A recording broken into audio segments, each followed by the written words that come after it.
Vamos. Yo una vez cuando era presidente de los psicólogos, fui al Canal 11 para hablar, creo que era de un niño que habían asesinado o algo así. Y yo voy allí con Gabán y cuánta cosa, y me dicen, 2 minutos. Y digo, 2 minutos, pero un tema tan complejo. Sí, porque eso es el tiempo que hay, 2 minutos. Wow. Yo decía, sé, no vengo. Ya empezamos, lo que vamos a seguir. Bienvenido, Alfonso. Vamos a empezar con, Ah, sí, pues vamos a seguir vamos. con ese cuento. Vamos a seguir con ese cuento. Ok. Porque me parece curioso, ¿no? Queremos contestar las preguntas más difíciles de la experiencia humana, de la historia de la humanidad, y te dan 2 minutos. 2 minutos. Y eso era un caso. ¿Cuál era el caso? Me parece que era un niño que habían asesinado y querían hablar de por qué pasa eso. Y en otros 2 minutos. casos, 2 minutos. Y en otros casos, 5. Ah, por lo menos Sí, el doble. Sí, en 5 minutitos ya uno puede abundar un poquito más. ¿Y Pero qué es lo en que 2 minutos, pretenden? Yo siempre me he preguntado yo creo que al final es para llenar espacio del programa, porque Sí. no Yo pueden creo- pretender contestar la pregunta que están Pues haciendo, yo pienso que hay algo de eso. De rellenar. ¿A qué se debe eso? ¿Por qué pasó eso? Y a veces uno no ha entrevistado a la persona y cada caso es un mundo. ¿no? Ah, también, exacto. Tú ¿verdad? no es que tú conocías O sea, a esas personas. Tú puedes ni- matar a un niño por muchas razones, porque está psicótico o porque tiene una relación disfuncional con la mamá. Puede haber muchas razones. Entonces quieren que uno dé como una contestación categórica. Esto es esto. No, no se puede hacer. Y en 2 minutos menos. Pero probablemente también hay algo útil para ellos, del lado de ellos, aunque esta no sea la respuesta correcta, es una respuesta y eso me da calma y puedo seguir con mi vida. Yo no tengo que saber Sí. todo, yo tengo que tener algo para satisfacer mi Sí, necesidad de sí. supuestamente saber lo que pasó. Sí. Y también porque hay colegas que muchas veces dan esas contestaciones categóricas. Esto se debió a esto. Pero yo no. Yo, si no conozco, por ejemplo, a la persona, yo no voy a dar diagnósticos ni nada de eso. Y la psicología es una rama bien interesante porque juega mucho en el mundo de entender patrones de comportamiento que a niveles de poblaciones y agregados, pero cuando hablar de cosas es bien específico al individuo. Cada individuo es bien particular. Bien particular. Entonces es como que pretenden que haya así estas respuestas que aplican a todo el mundo porque en general se habla de promedios y qué sé yo, pero cuando estamos Sí. hablando de un caso específico hay que hablar de los Hablar específicos, del individuo. de Juan. Juan, el que el fuera. martes pasado, o sea, quizás Sí, hasta el día, sí, o sea, sí. que había pasado el día anterior y Sí. todo eso afecta. Sí. También depende, si uno es un psicólogo social comunitario, pues uno puede hablar más del aspecto social donde se dio eso. Claro. Pero si uno es un psicólogo clínico, como lo soy yo, pues más nos enfocamos más en el individuo, en ese sentido. Porque también hasta dentro del grupo social hay diferencia de comportamiento. Muchísimo, So que, claro. vamos a hablar, ¿quieres hablar del Will Smith primero o de serial killers? ¿O es lo mismo? No es lo mismo. No es lo mismo. Vamos a hablar de Voy a Will empezar Smith con- primero, si quieres. Ajá. Y después nos vamos en lo oscuro y denso. Ya, ¿qué quieres saber de Will Smith? ¿Qué pasó? ¿Qué pasa? Eso es Bueno, ¿cómo tú lo yo- ves? Exacto. Cuando tú yo- lo viste, ¿cuál fue tu Yo reacción? escribí un artículo que Ok. salió en Nuevo Día hace 2 días, Ok, y que lo han comentado bastante por ahí. ok. Mira lo que pasa, por lo menos es mi conjetura clínica. Will Smith, cuando tenía 9... Bueno, lo primero es que el papá de Will Smith era alcohólico, era abusivo y era una persona extremadamente dominante y autoritaria. Y eso lo escribe en su autobiografía. Mm. Y le pegaba a la mamá a menudo. Pero un día, cuando tenía 9 años, le da un golpe tan y tan fuerte a la mamá que la noquea, la dejó en el piso, ¿verdad? Cuando la mamá se levanta, él estaba presente y ve a su mamá botando sangre por la boca, esto y lo otro. Entonces, él dice en su autobiografía que él no hizo nada, claro, un niño de 9 años. Claro. ¿verdad? Y que él siempre se ha quedado con eso de que yo no defendí a mi mamá. Y así lo dice. Y dice, y lo voy a citar, en ese momento yo fui un cobarde. Fíjate, interesante, ¿verdad? Atacan a mi mamá y no hice nada. De hecho, hay niños a veces que hasta se meten en las peleas. Sí, sí. Con el no hizo papel nada. mamá. Y él dice que ese momento definió quién soy yo. Se le quedó por dentro, Sí. definió su identidad. Hay algo ahí que... Algo ahí. De que no defendió a la mujer que más amaba. Entonces, ¿qué pasa? Está en este escenario y este individuo, Chris Rock, hace un comentario que él lo interpretó como ofensivo. Pues si tú haces una conexión con el trauma, porque eso fue una experiencia traumática lo que él tuvo a los 9 años, definitivamente, ver a tu mamá tirada en el piso. Sí, claramente. Eso es trauma 101. Para mí, hizo una conexión inmediata, porque eso fue una acción que él no fue bien pensada, de que yo tengo que defender a la mujer, en este caso no es mi mamá, Claro. tengo que defender a mi esposa. Ok. ¿Y cómo lo hacía mi papá? No lo hacía dialogando, era pegando. El modelaje que le dio el papá a este niño por muchos años. Ok. Así que en ese momento, cuando están insultando a mi esposa, pues es que yo tengo que hacer algo porque yo no voy a ser el cobarde que yo fui a los 9 Déjame años. hacer algunos pushbacks aquí. Vamos a ver por dónde. Ok. Porque la historia de la mamá pasó a sus 9 años. Cuando él tenía 9 años. Y estoy seguro que en su trayectoria habían pasado eventos similares a lo que pasó en los Óscares, de que alguien hace un chiste. Porque, Sí. o sea, eso pasa Claro. en todos lados. Exactamente. ¿Por qué no había snapeado de esa forma antes? ¿Por qué en ese evento y no antes, cuando eventos anteriores se parecen mucho a lo Porque que el sucedía? contexto era bien diferente. ¿Cuál era el contexto? Otras personas o un chiste al mismo. Pero le habían Pero hecho en- chiste de la esposa, también Chris Rock, de hecho, había hecho un Pero, chiste de... bueno, pero quizás él no estaba ahí en ese momento y no habían tantas millones de personas mirando eso. Eso que hay un elemento de, no solo de que es mi deber proteger, es mi deber que la gente reconozca que yo... o sea, yo necesito que me reconozcan como protector. Exacto. O sea, que también es algo hacia afuera, Sí, no es solo exactamente. interno. Y fíjate que mucha gente lo interpretó así. Ah, defendió a su esposa, qué bueno. Qué bueno Sí, que lo yo hizo, no ¿verdad? entiendo eso. Déjame darte otro pushback. Sí. Que era... Chris Rock no estaba al lado de él. Yo enciendo el impulso. Me da impulso y le meto una galleta si está al lado mío. Pero él se paró, caminó, subió unas escaleras, caminó, pero pasaron par de segundos. Claro. ¿Cuándo uno sale del snap? O sea, porque yo pensaría, a mitad de camino yo hubiese dicho, espérate, ¿qué carajo yo estoy haciendo aquí? Y me invento algo para vacilar y regreso para atrás. Y eso hubiese sido lo que todo el mundo esperaba que hubiese Sí. pasado. Chris Rock estaba como que, ¿qué vamos a Sí, hacer? ¿Vamos a vacilar o exacto, no vamos a vacilar? exacto. Y de repente, o sea, que el snap duró un par de segundos. No me parece Pero algo que es solamente impulsivo. Quizás, sí, yo creo que fue impulsiva. Sí, fue ¿verdad? impulsivo, pero ¿por qué él no paró en camino? Quizás porque según iba caminando estaba más furioso. O sea, la molestia aumentó, no disminuyó. Claro, él se da cuenta al otro día de que fue excesivo lo que hizo. Él pudo desde el asiento decirle algo, como lo hizo después. Mira, cállate la boca, Al que se principio, qué. exacto. O hablamos Pero después, no, o lo que sea. hablamos después, o pues, te voy a dar una querella por hacer eso, qué sé yo. Pero en ese momento lo que ese hombre tenía en la cabeza es, yo tengo que hacer algo físico, que era lo que hacía el papá, porque tengo que defender, en este caso no es a mami, es a mi esposa. Sí. Y él hizo como una transferencia de la figura de su mamá hacia su esposa. Aquí delante de todo el mundo, millones de personas, este hombre se está burlando de mi esposa. Yo no voy a permitir eso. No sé. ¿Verdad? Claro, Yo es una entiendo, yo es entiendo. una interpretación. Y yo sé que no es una justificación de lo No, que no, hizo. para Es nada. una explicación de por qué eso Exactamente, sucedió. Exactamente. Yo creo que hay otros elementos también ahí de dónde está el momento que sentía con su relación con su esposa. Que ellos, no sé si has visto que han pasado por unas turbulencias, relaciones abiertas, cerradas, y han tenido unos pocos. he leído algo de eso. Pero me parece bien curioso porque yo tengo hijos, un hijo de 3 años y una de 1 año. Ok. Y hay mañanas que ellos siempre hacen lo mismo, se comportan igual siempre. Y los mismos chistes, las mismas Sí. cosas, no se quiere vestir, todo es igual el mismo día, los días. Pero mi reacción a los mismos eventos varía de día a día. También. Y yo lo noto claro. bien marcado con mi nivel de estrés. Ujú. Si yo tengo estrés por trabajo, yo tengo la mecha corta, le voy a Claro. decir, cállate ya, vamos a vestirnos. Si estoy sin estrés, vacilo con él o lo que fuese. Ujú.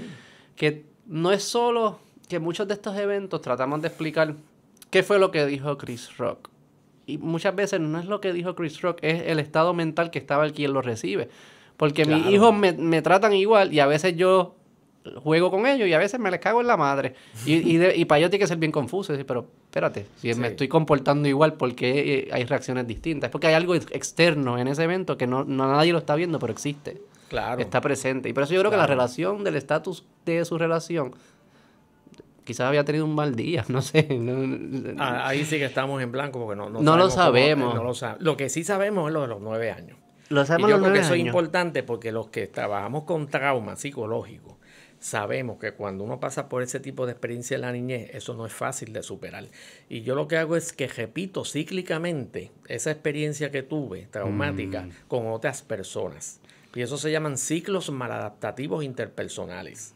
Y eso yo lo veo muchísimo en terapia. ¿Y Muchísimo. es predecible cuando va a snap?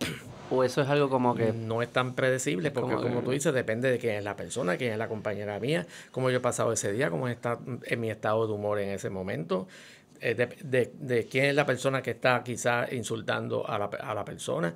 Son muchos elementos, ¿verdad? Y déjame hacerte una pregunta. Sí. Porque al final lo que quisiéramos, si quisiéramos lo mejor para Will Smith, es que pudiese sobrepasar ese trauma. O no sé cómo se dice, cuál es el término correcto, sobrepasar, curar. Sí, sanarse. Sanar Sí. el trauma. Sí, superarlo. Reaccionar de la forma que él hizo probablemente no es conducivo No, a que se sane. no, lo que hizo fue perpetuar lo que ha pasado. Y el hecho de que personas lo aplaudieran y le dieran un standing ovation después y no hubo unas consecuencias inmediatas de sacarlo, eso, Sí. probablemente no es positivo tampoco para él poder sanar su trauma, porque está haciendo como su comportamiento está siendo rewarded hasta Sí, cierto punto. lo reforzaron excepto el otro día. De hecho, Exacto. la policía estaba allí para arrestarlo. Y a él le dieron un mensaje que no obedeció de que se saliera del escenario. ¿Ah, sí? Sí, eso está en las entrevistas. Él dijo que él no se iba a ir y se quedó, no obedeció. ¿Ves? Así que dijo, no, yo lo quise. Yo me imagino que en ese momento él pensó, yo lo hice muy bien.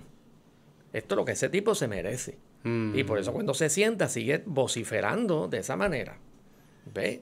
Así que no fue que él se dio cuenta, anda, metí las patas aquí. No, ese hombre estaba en candela. Y tiró, como dice Sí. el comediante que escucha que lo que hizo fue tirar un mojón en la mesa.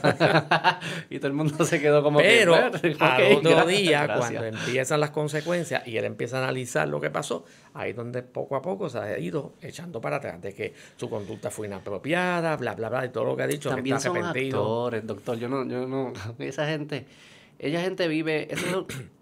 Hay narcisismo Sí, presente en claro. esa comunidad y ellos todos viven en una super burbuja. Los Ángeles es una super burbuja de ellos, de gente que le está diciendo que sí todo el tiempo, no tienen algunos tendrán amigos verdaderos, pero es difícil discernir quién es mi amigo porque soy una persona que nos Sí, llevamos bien, o por es mi amigo porque conveniencia. es conveniencia, me Claro. dicen que sí, y se crea algo de que producen este tipo de comportamiento. Yo creo que eso no... Sí, en verdad eso pasa en todos lados, pero no sé, yo he estado como que con jóvenes de high school o trabajadores de construcción en su break, o con mis mejores amigos. Yo me siento con mis mejores amigos, viene un alien y lo ve y va a decir, estas son las personas que más se odian, porque como Sí. nos tratamos es siempre con un tipo de burla y relajo, pero sabemos que es como una conexión. Yo no sé si... yo creo que esto pasa mucho con los hombres o los Sí. jóvenes. Como conectamos burlándonos y hay como que ese ambiente. Y tú estar en un sitio, en una burbuja donde no tienes amigos que se atreven a burlarse de ti porque te necesitan para que le des el rol o lo que fuese. Yo creo que al final te hace frágil a cuando alguien se burla de ti, que en verdad fue un chiste bastante bobo que puedas snapear de esa Sí, forma. sí, Como que hay un ambiente raro que se da en Los Ángeles y en estas comunidades. sí. También lo que pasa con las consecuencias que va a tener es que estamos en la cultura de cancelación. ¿Verdad? Que la cultura de cancelación es que si tú puedes tener una trayectoria ilustre de 25 años y un día nada más tú hiciste algo que fue inapropiado y la cultura de cancelación, que es algo relativamente nuevo, te dice, a este tipo vamos a cancelarlo. Pero ¿sabes No qué? vayamos más. De hecho, ya tiene 2 películas canceladas. ¿En serio? Sí. Eso no lo había visto. Sí, Netflix acaba de informar que una película que empezaba ahora se la suspendió completamente. Búscate ¿Ok? ahí a ver. No sabía, Sí, fíjate. y películas que se dan en Netflix ya no las van a dar. ¿De Will Smith? De Will Smith, eso salió en la prensa. Y la cultura de cancelación le va a ir bien, bien, bien duro. Pero sabes que yo tengo Ajá. una teoría distinta ahí. Ajá. Porque ¿Cuál es? es curioso. Porque usualmente las comunidades, la gente que cancela mucho, tienden a ser como, si dices políticamente, como culturalmente de izquierda, llamémosle. Ajá. Es lo que, es como que Sí. es porque hiciste un chiste de una minoría o de los Ajá, trans, sí. bla, bla, bla, bla. Todo esto. Y he escuchado gente de como que tienden a gustarle las cancelaciones que están del lado de Will Smith, porque defendió a una mujer negra Sí. que estaba siendo bulleada sí. por un comediante negro, pero no importa, blanco, porque si si te tripeas negro eres blanco, no importa el Exacto. color de tu piel, según ellos. Que he visto gente que no, yo creo De que los dos apoya lados. de los dos lados, gente que usualmente cancelaría, apoya a Will. Yo creo que pueden que hasta que cancelen a Chris Rock por hacer un chiste de una mujer negra. Los conciertos de Chris Rock está más lleno que nunca Eso en sí, toda ¿no? la historia. Sí, porque Ahora, también como que la cultura de este, cancelación también se da mucho en Twitter, en el internet, sí, que no sí, necesariamente se eso es traduce al virtual, mundo real. O sea, la gente va a ir a los shows. claro. No sé si conoce a Louis C.K. Pero vamos a saber lo de la cultura de cancelación con Will Smith en un mes. Sí, no, pero Si le cuando empiezas mencionan a cancelar, lo de las películas, como es serio. ya Eso pasó es con... serio. Sí, muy serio. Eso no lo sabía. Sí, y ya hay gente, de hecho hay artículos en los periódicos que dicen que este hombre está liquidado ya. Que está...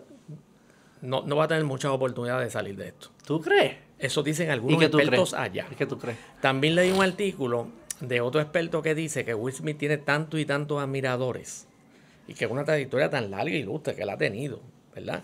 Que va a ser difícil cancelarlo. No va a ser tan fácil como ha pasado con otras personas. Hoy ¿Ok? en día, sí, yo Eh, me inclino un poco por ahí, pero es por cómo funciona la tecnología hoy en día y el entretenimiento. Will Smith le puede llegar a las personas bastante directo. No no hay tanto gatekeeper como en los 90. Tú tenías Sí. el del estudio es que te decía si podías o no. Hoy en día, si Will Smith tiene seguidores y él puede fondear una película, que de seguro puede con algunos amigos, y la puede hacer independiente, pues la hará y la gente la va a ver. Porque Sí. es de Will Smith. Claro. Eso pasó con el comediante Louis C.K. No sé si se sabe. No, ese no lo conozco. Él tuvo cosas de Me Too, de las, Ajá, de las sí, mujeres. sí, sí. Pero no fue ninguna violación, creo que es que él se masturbaba al frente de ella. Ok. Era algo bien disgusting, pero Sí. no ilegal, digamos. Pero igual lo cancelaron. Lo cancelaron, entre comillas, porque él seguía llenando sus shows. Sí le quitan, cuando se tiene que ver con películas y televisión, ahí se afecta. Pero si tú puedes ir directo a la la gente. audiencia. Él tenía un website, louisuk.com, y ponía todos sus especiales de comedia Ajá. ahí. Algunos shows los ponía ahí. Y, mano, pues, miles de personas lo bajaban y lo consumían. Quizás no se lo Ok. decían, no decían como que, yo veo Louis C.K. para que no te ataquen a Sí, ti. sí, Pero lo compraban sí, igual y sí. lo veían. Que hoy en día es más difícil cancelar a las... Aunque existe la cultura más presente, al final es más difícil por las tecnologías, las redes sociales y todo esto. Pero no sabía lo de las películas. Sí, ya salió. Y posiblemente, creo que no solamente esa, hay otra más también. 2 películas. Sí. Y Chris Rock Sí. lleno. Sí, sí. ¿Y Chris Rock? Porque fue la víctima, según mucha gente. ¿Cómo tú lo analizaste? ¿Cómo lo manejó Chris Rock? Excelente. Eso es lo que debió haber hecho. Sí. O sea, él le pudo haber devuelto el golpe Es a bastante Will chiquito. Smith. Es bastante chiquito. Bueno, pero cuando los hombres se ponen calientes, no importa que tú seas chiquito o grande, van para encima, como dicen. Lo que podía haber hecho. Y él, yo creo Sí. que lo manejó muy ecuánime. Hubiese estado chulo. Ujú. No que le tirara más chistes. Así como que, ok. Ahora tú quieres de verdad. Ahora voy a ver. Ok. Porque yo estoy seguro que ellos como está lo de la relación de Will y Jada, que es abierta y han hecho todo esto. Ujú. Yo estoy seguro que en el draft de chistes había chistes más fuertes que ese. Y ellos dijeron, vámonos con este para no joder. Y que él los tenía en la cabeza. Y yo creo Lo que tenía en la cabeza. hay Porque un ese no estaba escrito. no, hay un instante Ajá. que Chris Rock hace como que voy a tirar a chiste y como que para. Y dice, ¿sabes qué? Nada, seguimos. Sí, sí. Él como que se aguante. Y Se yo creo que él aguantó. iba como un buen comediante, pelea con su chiste. Sí. Como un buen rapero, pelea con su rap. Un Y comediante. no solamente se aguantó ahí. Enseguida vino la policía a arrestar a Will Smith allí. Y él fue el que los paró. Chris Rock. Sí, él Ese fue el que no los lo dijo. sabía. Sí, eso está. De hecho, lo han entrevistado y todo. Él fue el que paró a la policía. Pero es que usted tiene que dar una querella para poder arrestarlo. Ahí mismo lo iban a arrestar. Ya estaban todos los policías allí. Digo, yo no le voy a hacer ninguna querella. Eso ¿Ok? fue que los si anuncios. hubiera sido algo una así. querella, ahí venía la policía y lo arrestaba allí mismo. Y eso se veía. Eso fue en los anuncios. Eso lo leyó. No, porque la lo policía leí. no entró, no pudo entrar Y porque porque él no Chris dio Rock la dijo, querella. mira, no, yo no ningún cargo ni nada. No, y no lo va a hacer, dijo. Sí, yo creo que también. Sí. También es bastante childish como que Sí. hacerle por una bufeta. ¿Sabes? Eso como que. Pero otro lo hubiera hecho. Yo creo que Sí, hay gente que le saca punta. Sí. Es interesante cómo reaccionamos sí, en esos porque tiempos, dentro en esos momentos. millones de personas que están ahí y como una persona te da un galletazo tan duro. Porque le preguntaron, ¿ese galletazo fue duro? Dice, eso fue el galletazo de Muhammad Ali, de tan Sí, duro sí, que fue. él actuó como Ali. Sí, así que fue bien duro. Y otra gente dice, este tipo se lo merece. Sí, claro que lo gesten, ¿por qué no? Millones de personas viéndote y para toda la historia. Y para toda la historia. Porque ya Pues eso es eso un es clip clásico. histórico. Ahora eso es los Sí, history esto es books. un clásico. Gente también escuché que decía como Will tenía algo por dentro que probablemente snapió. Y en Chris Rock vio la persona en la cual él podía con quien desquitarse y get away with it. Por ejemplo, si hubiese sido The Rock, no hubiese ido. No, él no yo no creo que se hubiese parado. Si hubiese sido una mujer comediante, no creo que lo hubiese hecho tampoco. Quizás si hubiese sido blanco, quizás no lo hacía. Como que quizás si hubiese sido un comediante negro alto, Dave Chappelle o fuerte, quizás no lo hacía. Como que era...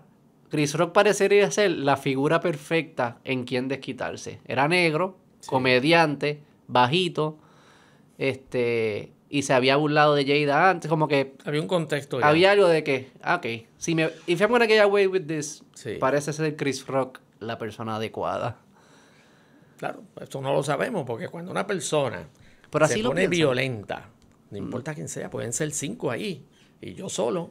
O sea, que no razona. Porque, No es un proceso de razonamiento. las neuronas tuyas van en shutdown. ¿Ok? Y tú te dejas llevar por el coraje, la rabia, la injusticia que está pasando, y por eso mucha gente pierde la vida. O sea, que el snap, estos snaps uno no los puede explicar con tanta lógica. No, a veces son más las emociones las que dominan. Las emociones. Y las emociones per se no tienen como que una prelógica que dicen como que quiero snapear, pero ese es The Rock, no voy a snapear. Como que eso... A veces uno lo hace después del evento. Te para. En el momento, cuando tú estás bien emocionado, la corteza tuya, que es donde están las funciones ejecutivas, ¿verdad? Y eso es lo que nos diferencia de los animales.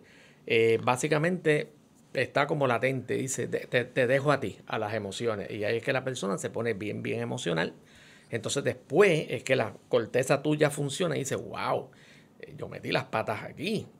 O sea, estoy agestado ahora. Por eso dicen como que nos comportamos como un animal, es porque no usamos esta parte del cerebro. En ese momento, ¿no? Cuando uno se ciega, la gente dice se cegó. Y se cegó no es que tú no veas, porque tú sigues viendo. Es que la parte tuya de las funciones ejecutivas, donde están el funcionamiento de tus decisiones, en ese momento no está funcionando bien. Pero que es raro porque uno no decide, ok, apágate, que ahora vamos a animar. No, o sea, no eso pasa es automático. Así. Es como, ¿y por qué pasa? Porque es como algún tipo de instinto de survival, como que está programado. A veces te tienes que apagar porque tengo que ser animal. Sí, porque las emociones funcionan de una manera, de cierta manera, como independientes de las funciones ejecutivas tuyas. Vamos a poner que tú le tienes fobia a un lagartijo. ¿Vale? Yo tengo pacientes pero fobia, no es miedo, es que no pueden salir de la casa. Sí, no es no asco pueden trabajar. Que se eche para allá. Vamos a poner que tú tienes fobia a un lagartijo. Wow. Lagartijo así, de 2 pulgadas. ¿Ok? Y vamos a poner que lo vemos ahora en la mesa, de momento saltó. La parte tuya inteligente sabe que un trapo de lagartijo de 2 pulgadas no te va a hacer absolutamente nada. Y tú lo sabes. Pero tú lo ves ahí y la que funciona es la parte tuya emocional, la amígdala, que es una parte tuya en el cerebro, en el sistema límbico, que es defiéndete, que hay peligro. Que es miedo. Y eso es precognitivo. Precognitivo quiere decir que no es que, espérate, van a analizar. No, eso es cuestión de un segundo, tú estás afuera en la escalera. Y eso es como miedo, es lo que es miedo. Sí, exactamente. Después a lo mejor a los 10 minutos dices, ay, qué bobo, mira qué pacho yo hice, que yo me fui de allí cogiendo por un lagartijito que había allí. Pero que tiene sentido, que en momentos de miedo uno no se ponga a pensar. En momentos de amenaza verdadera, uno no se ponga a pensar y a analizar los cálculos. No calcules, defiéndete porque esto es vida o muerte. Lo que no tiene sentido es que se prenda para eventos que no son una verdadera amenaza, como el lagartijo. Sí, ¿Por qué se prenden esas personas? Como que ¿de dónde viene eso? Bueno, fíjate, la mayoría de la gente que tiene fobia, lo que le tiene fobia es a cosas como insectos, animales, los truenos, la altura, que son cosas que para nuestros antepasados tenían un sentido de supervivencia. ¿Ves? Sí. Y eso... Heredaron la fobia, entonces. De cierta manera, ese bagaje no se ha ido, lo tenemos todavía. ¿Y dónde está? En la parte del cerebro tuyo, límbico, que le llaman el cerebro primitivo. porque lo tienen los caballos, lo tienen los mamíferos, los gatos, los perros. Lo que nos diferencia de esos animales es la corteza, que está mucho más desarrollada. Claro. ¿Ves? Y el sistema evolutivo tiende a ser así, que va incrementando. O sea, que no es que se deshace de lo que ya tenía, le vamos a poner la corteza, pero tenemos el instinto animal, lo necesitas todavía. Sí, porque el instinto animal es para protegernos, de cierta manera. Si yo salgo de aquí y yo veo, qué sé yo, un leopardo ahí afuera comiéndose a alguien, pues eso se prende. O sea, yo no tengo que analizar, espérate, hay un leopardo, ¿por dónde cojo? ¿Cierro la puerta o no? No, tú vas a coger y yo salgo aquí, yo me tiro por el techo, por ahí para arriba. Y no importa que yo me salga herido o lo que sea, me tengo que proteger. Y eso es algo, ¿verdad?, que los seres humanos tenemos, y qué bueno que lo tenemos, porque nos salva de muchas situaciones. Y entonces las que parecen irracionales, ¿verdad? Porque si ve un leopardo, pues... Eso es legítimo. Eso es legítimo. Eso no es una fobia, es un miedo. Es un miedo. La fobia se le llama... Exacto. Fobia es cuando es un miedo ilegítimo. Exactamente. Okay. Irracional, que no tiene lagartijo, a ti no te va a hacer nada. Y es producto... Uno lo hereda, esa fobia. Uno hereda fobias. Alguna gente dice que sí, pero la mayoría son adquiridas. ¿Y cómo Cuando uno tú le preguntas adquiere? a la gente, ¿por qué tú le tienes miedo a los perros? Por ejemplo, pues te dice, muchos de ellos, que pasan dos cosas. Número uno, a mí me mordió cuando yo era chiquito, adolescente, un perro bien duro que me llevó al hospital. O yo vi, que es lo que se llama modelaje o aprendizaje vicario, yo vi cuando un perro atacó a una señora y la tuvieron que llevar al hospital. No me pasó a mí, pero lo vi y me asusté mucho. Y ese es el detonador. La mayoría de la gente con fobia te va a decir exactamente cómo empezó la fobia. Por ejemplo, yo tuve una paciente con una fobia bien severa a estar en sitios encejados. Es más, a lo mejor no podía estar aquí. No hay claustrofobia. No hay ventanas, etc. Pero mira lo que le pasó. Cuando tenía como 7 años, ella estaba jugando al esconder con la hermana. Y estaba jugando, entonces era un sitio bien amplio y había una nevera allí, que vieja, mohosa. Y ella dijo, me voy a meter dentro de la nevera, cierro la puerta para que no me encuentren. Pero ¿qué pasó? Que la hermana la vio y quiso la hermana. Se tardó un ratito, cogió una cadena, la puso en la puerta y la encerró. Dijo, yo sé que tú estás ahí, te voy a dejar ahí toda la tarde.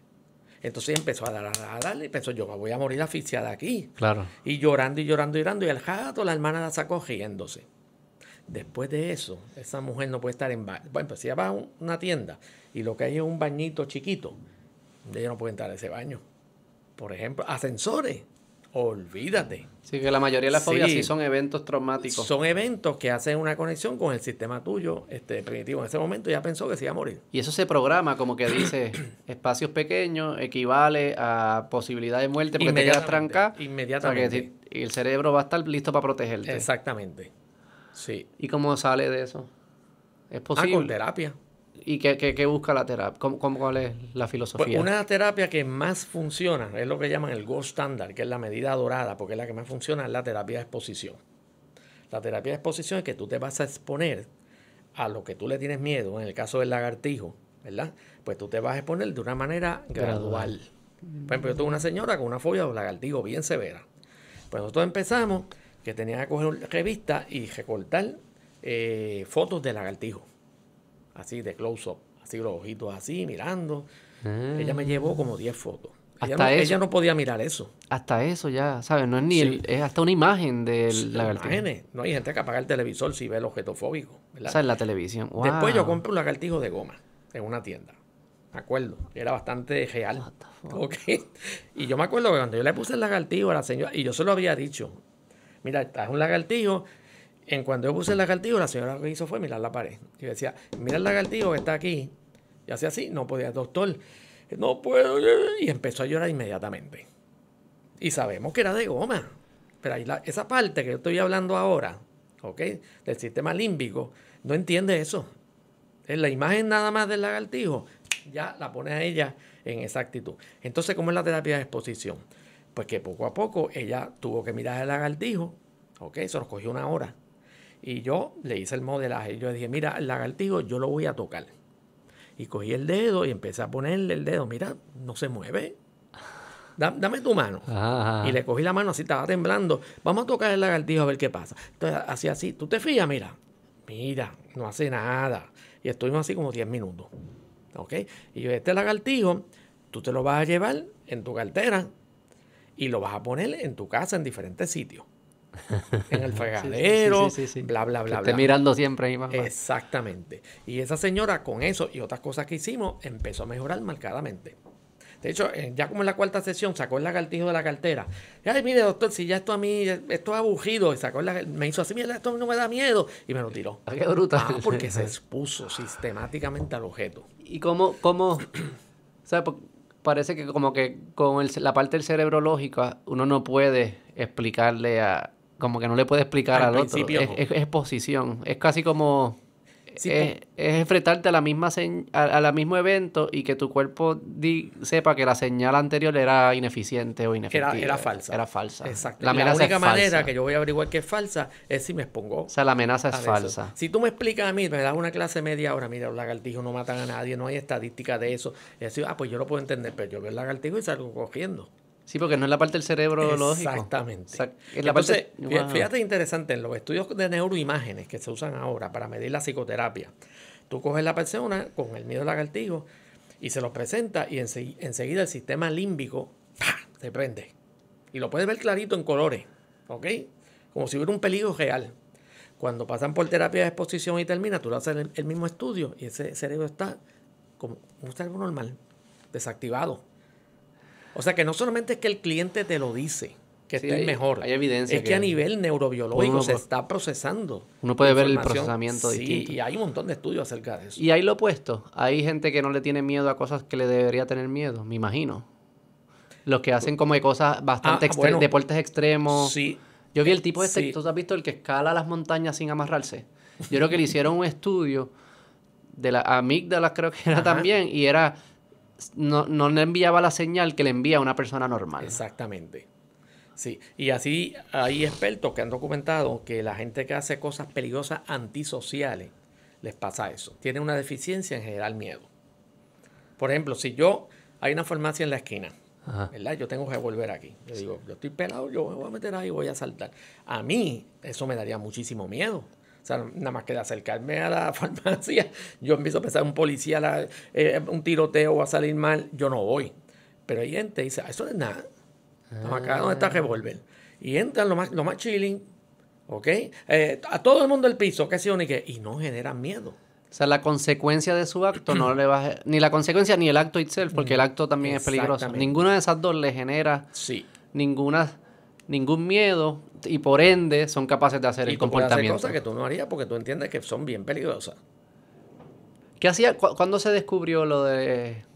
¿Cuándo la psicología empieza a tratar de explicar estos comportamientos de esta forma y no diciéndole, cabrón, cambia, no seas tan antisocial?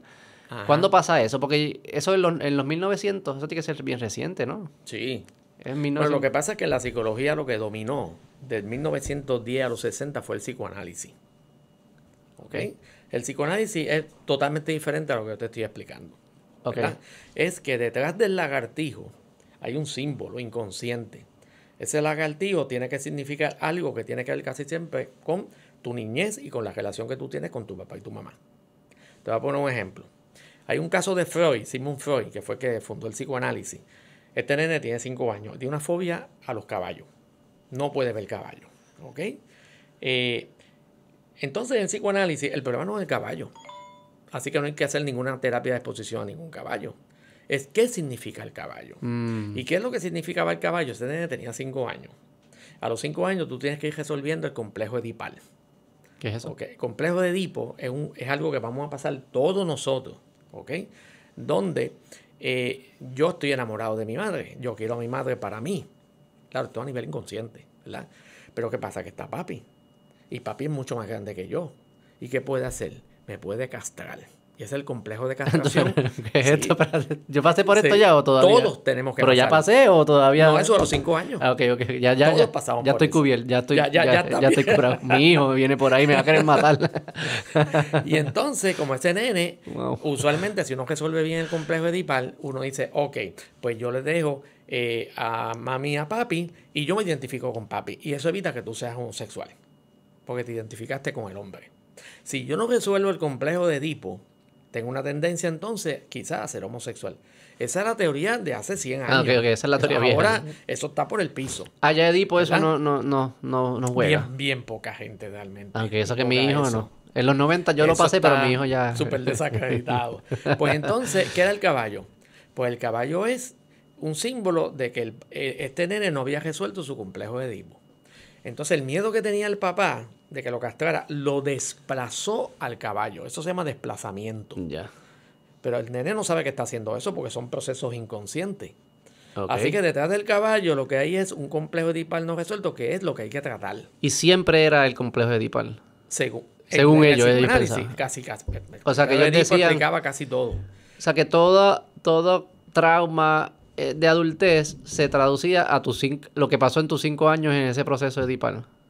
Para los psicoanalistas en ese momento eso era Y súper así- importante. Y así se comportaba y no había evidencia. Eso era... Esto Bueno, es teoría, son hipótesis Sí, y teorías y... la única evidencia que tenía Freud para sostener eso era un solo caso. Con un solo caso, tú lo generalizas a toda la gente que tiene fobias de todo tipo. Ya, ¿Ves? ok. Porque así funcionaba, era la autoridad. Yo soy Sigmund Freud, yo digo esto y la gente se paraba brillante. Ahora no, ahora tú tienes que hacer un montón de estudios internacionales para ver si una teoría de fulano tiene peso. Pero imagino que hasta antes del psicoanálisis de Sigmund Freud, lo que le decían a la gente es, tú estás loco, estás al garete. Y los mataban o lo hacían algo con él. Sí. No era muy bueno estar así, No había tenerle miedo a un esa lagartijo. sofisticación que tenemos ahora, ni habían teorías psicológicas. Porque la psicología como tal, a nivel clínico, empieza temprano en el siglo XIX. ¿Verdad? Ya terminando el siglo XVIII ya había, perdón, XIX había algo. Pero es en el siglo XX, empezando 1900, 1910 en adelante, cuando entonces empieza a haber esta energía en el campo de Y es la más, clínica. la psicología es más como entendimiento, el estudio del comportamiento humano. En general, sí. Puede ser colectivo, puede ser individual, grupal. Porque la parte entonces, ahora se está complementando también con la parte de los estudios del cerebro, ¿no? Como Sí. órgano, cómo las funciones del cerebro y cómo se correlaciona con el comportamiento. Pero antes era solamente mirando el La comportamiento. conducta nada más. La conducta. Y con eso tú sacas las conclusiones. Ahora se está entrando un poco más en... Sí, porque estamos en la época neurobiológica. ¿Y como genética también está entrando todavía? Muchísimo también. Muchísimo. Que es bien curioso porque sí están las fobias estas que son de eventos, ¿verdad? Que te sucedieron en tu vida, el ambiente, podemos decir. Y también mencionaste que hay algunas que sí se heredan en nuestra genética de alguna forma. Que tenemos una predisposición. Hay a una eso. predisposición. Sí. ¿Qué usted piensa de toda la conversación del free will y el libre albedrío? Porque yo escucho muchas de estas, Sí. tanto esos ejemplos como usted menciona, como otros ejemplos de serial killer, que entramos en eso ahora, de que creo que le encontraron un tumor, luego que se había muerto y qué sé yo qué, lo he mencionado antes. ¿Y qué me dice a mí que los que se comportan hoy en día psicopáticamente no son tumores que aún quizás no hemos encontrado, pero que en 100 años alguien va a descifrar, no, lo que tenían era esta enfermedad, no es que ellos querían ser criminales como tal? Y siempre me termino, cada vez que hablo con psicólogos, termino esta conversación de free will. En verdad somos nosotros decidiendo, o esto es como Bueno, que... ya eso no es tanto psicología. No, esto es Ya filósofo. Esto Sí, es sí, más sí, filosófico. pero a mí me gusta, hay un psicólogo bien famoso que murió creo que hace 2 años, Bandura, que él hablaba de el determinismo recíproco. Determinismo porque estamos determinados, pero es recíproco porque está la parte mía, de Alfonso, que no se pierde, está lo que ha aprendido del medio ambiente y entonces también está la parte de cómo la gente reacciona a mi conducta. Así que esas 3 cosas, de cierta manera, van a determinar cómo voy a ser yo y cómo yo reacciono a las cosas. Okay. Pero esa parte individual mía no se pierde, por lo tanto, tú no puedes... Si yo tengo 10 individuos aquí y los expongo a un evento, los 10, aunque sea un evento fuerte, emocional, hay una variedad increíble de respuestas. Sí. ¿Ok? Y eso explica por qué hay tanta resiliencia, ¿verdad? Resiliencia, no sé si has oído el término, es que te pasa algo, ¿verdad? Puede ser colectivo en un país, un huracán, o algo que te pasa a ti. Y sorpresivamente, la mayoría de la gente son resilientes. O sea, no se deprimen, no hay que llevarlo a un hospital mental, no tienen que recibir psicoterapia, se tambalean un poco, pero siguen funcionando bastante bien. La resiliencia al final es lo mismo que la capacidad de adaptarse. No, son distintas. Sí, porque yo me puedo adaptar, por ejemplo, a un trabajo nuevo. ¿Verdad? Dice, mira, tu trabajo es de escritorio, ahora vas a hacer llamadas telefónicas. Bueno, pues está bien, pues vamos a hacer eso, yo me adapto. Pero ahí no ha pasado ningún evento traumático. Pero cuando sucede un evento traumático, que al final lo llamamos así, es como un cambio drástico de tu realidad. ¿Verdad? Que tiene que ser adverso. Adverso, sí, que presenta porque nuevas... si es bueno, pues no. Exacto, sí, un cambio drástico adverso. Tu capacidad de adaptarse... Como puede ser un divorcio. Divorcio difícil. Pero tu capacidad le llamamos adaptarse, pero es tu capacidad de vivir esta nueva realidad. Eso no es otra, eso es lo mismo que de lejos se ve como adaptación. Sí. Tu capacidad de vivir en esta nueva realidad parece ser positiva. Tienes mucha capacidad de hacerlo, lo puedes lograr. Es como ser resiliente también, como que es similar. Sí, también. Puede pasar con cosas que no tienen que ser traumáticas. Lo que pasa es que la resiliencia se estudia mucho cuando hay trauma. Claro. Porque ahí es cuando tú esperas que la gente se va a caer. Ya. ¿Ves? Y entonces la gente no se cae. Digo, hay gente que sí, obviamente. Sí. Hay 4 caminos, según George Bonanno, que es un experto en esa área. Como el 50% de la gente que le pasan cosas traumáticas va a ser resiliente. Y eso es bueno. ¿Qué por ciento? Como 50. Okay. Por ahí va, según los estudios. Otros se van a caer, me voy a deprimir, tengo que ir a, qué sé yo, a un hospital psiquiátrico, pero en cuestión como de 4 o 5 meses empiezo a recuperarme. Ese es el que él llama recuperación. Y en 1 año o 2 estoy trabajando bien y yo de eso yo lo superé. El tercero es el que se afectó muchísimo y pasa 1 año y pasan 2 años y todavía está igual. Ese es el que vemos mucho en terapia, que no mejoró el trauma. Y el cuarto es el que parece que lo manejó bien. Oye, mira, este tipo manejó eso bien, pero al año se cae. Okay. Eso es lo que se llama la respuesta retardada. Se tardó en caerse. Okay. Esos son los menos, 5%. Okay. Así que fíjate. O sea que 50%, la mayoría o la mitad lo maneja bien desde el principio. Sí. En el segundo grupo necesita un apoyo corto plazo, pero se recupera. Y ese que es como 20% también. Sí, 25. como un 20, un 25%. O sea que 3/4 después de 1 año pueden manejarlo. La mayoría de la gente. Hay algunos que echan para atrás, que en ese cuarto grupo que es pequeño, y otro grupo como 20% que entonces se quedó es ahí. más permanente o dura más tiempo. Sí. Pero también hay como una referencia circular ahí en el aspecto que lo que se define como trauma varía por esos mismos grupos, ¿no? Por ejemplo, para mí no es traumático ver un lagartijo. No, eso no se nadie me diría, traumático. pero no. Si yo fuese, me deberían si hay gente que, para gente sí que es traumática, tiende como que lo que definimos traumático por definición es que no lo podemos manejar. Lo que pasa es que tienes que seguir la guía de lo que es un trauma, porque si todo el mundo define trauma de manera diferente, pues entonces se forma un revolú. Y hoy en día, para tú definir trauma, tú tienes que cumplir en el DSM-5, por ejemplo, el criterio A. El criterio A es que tú te expusiste a una experiencia donde te violaron o intentaron violarte, donde trataron de asesinarte o donde te hirieron, ¿ok? O vistes personas cerca de ti que les pasó eso. ¿Ves? Así que son experiencias, no es pasar un mal rato. Sí. Ni un lagartijo. Definido. El lagartijo no cumple esos criterios. El lagartijo no te va a mutilar. Okay. Así que usualmente cuando estamos hablando de una experiencia traumática, estamos hablando de experiencias que son espantosas. Pero yo escucho eso ahora y ahora ese 50% suena bastante psicopático. Ajá. Personas que ven cosas así y es como que, ok, dale, seguimos.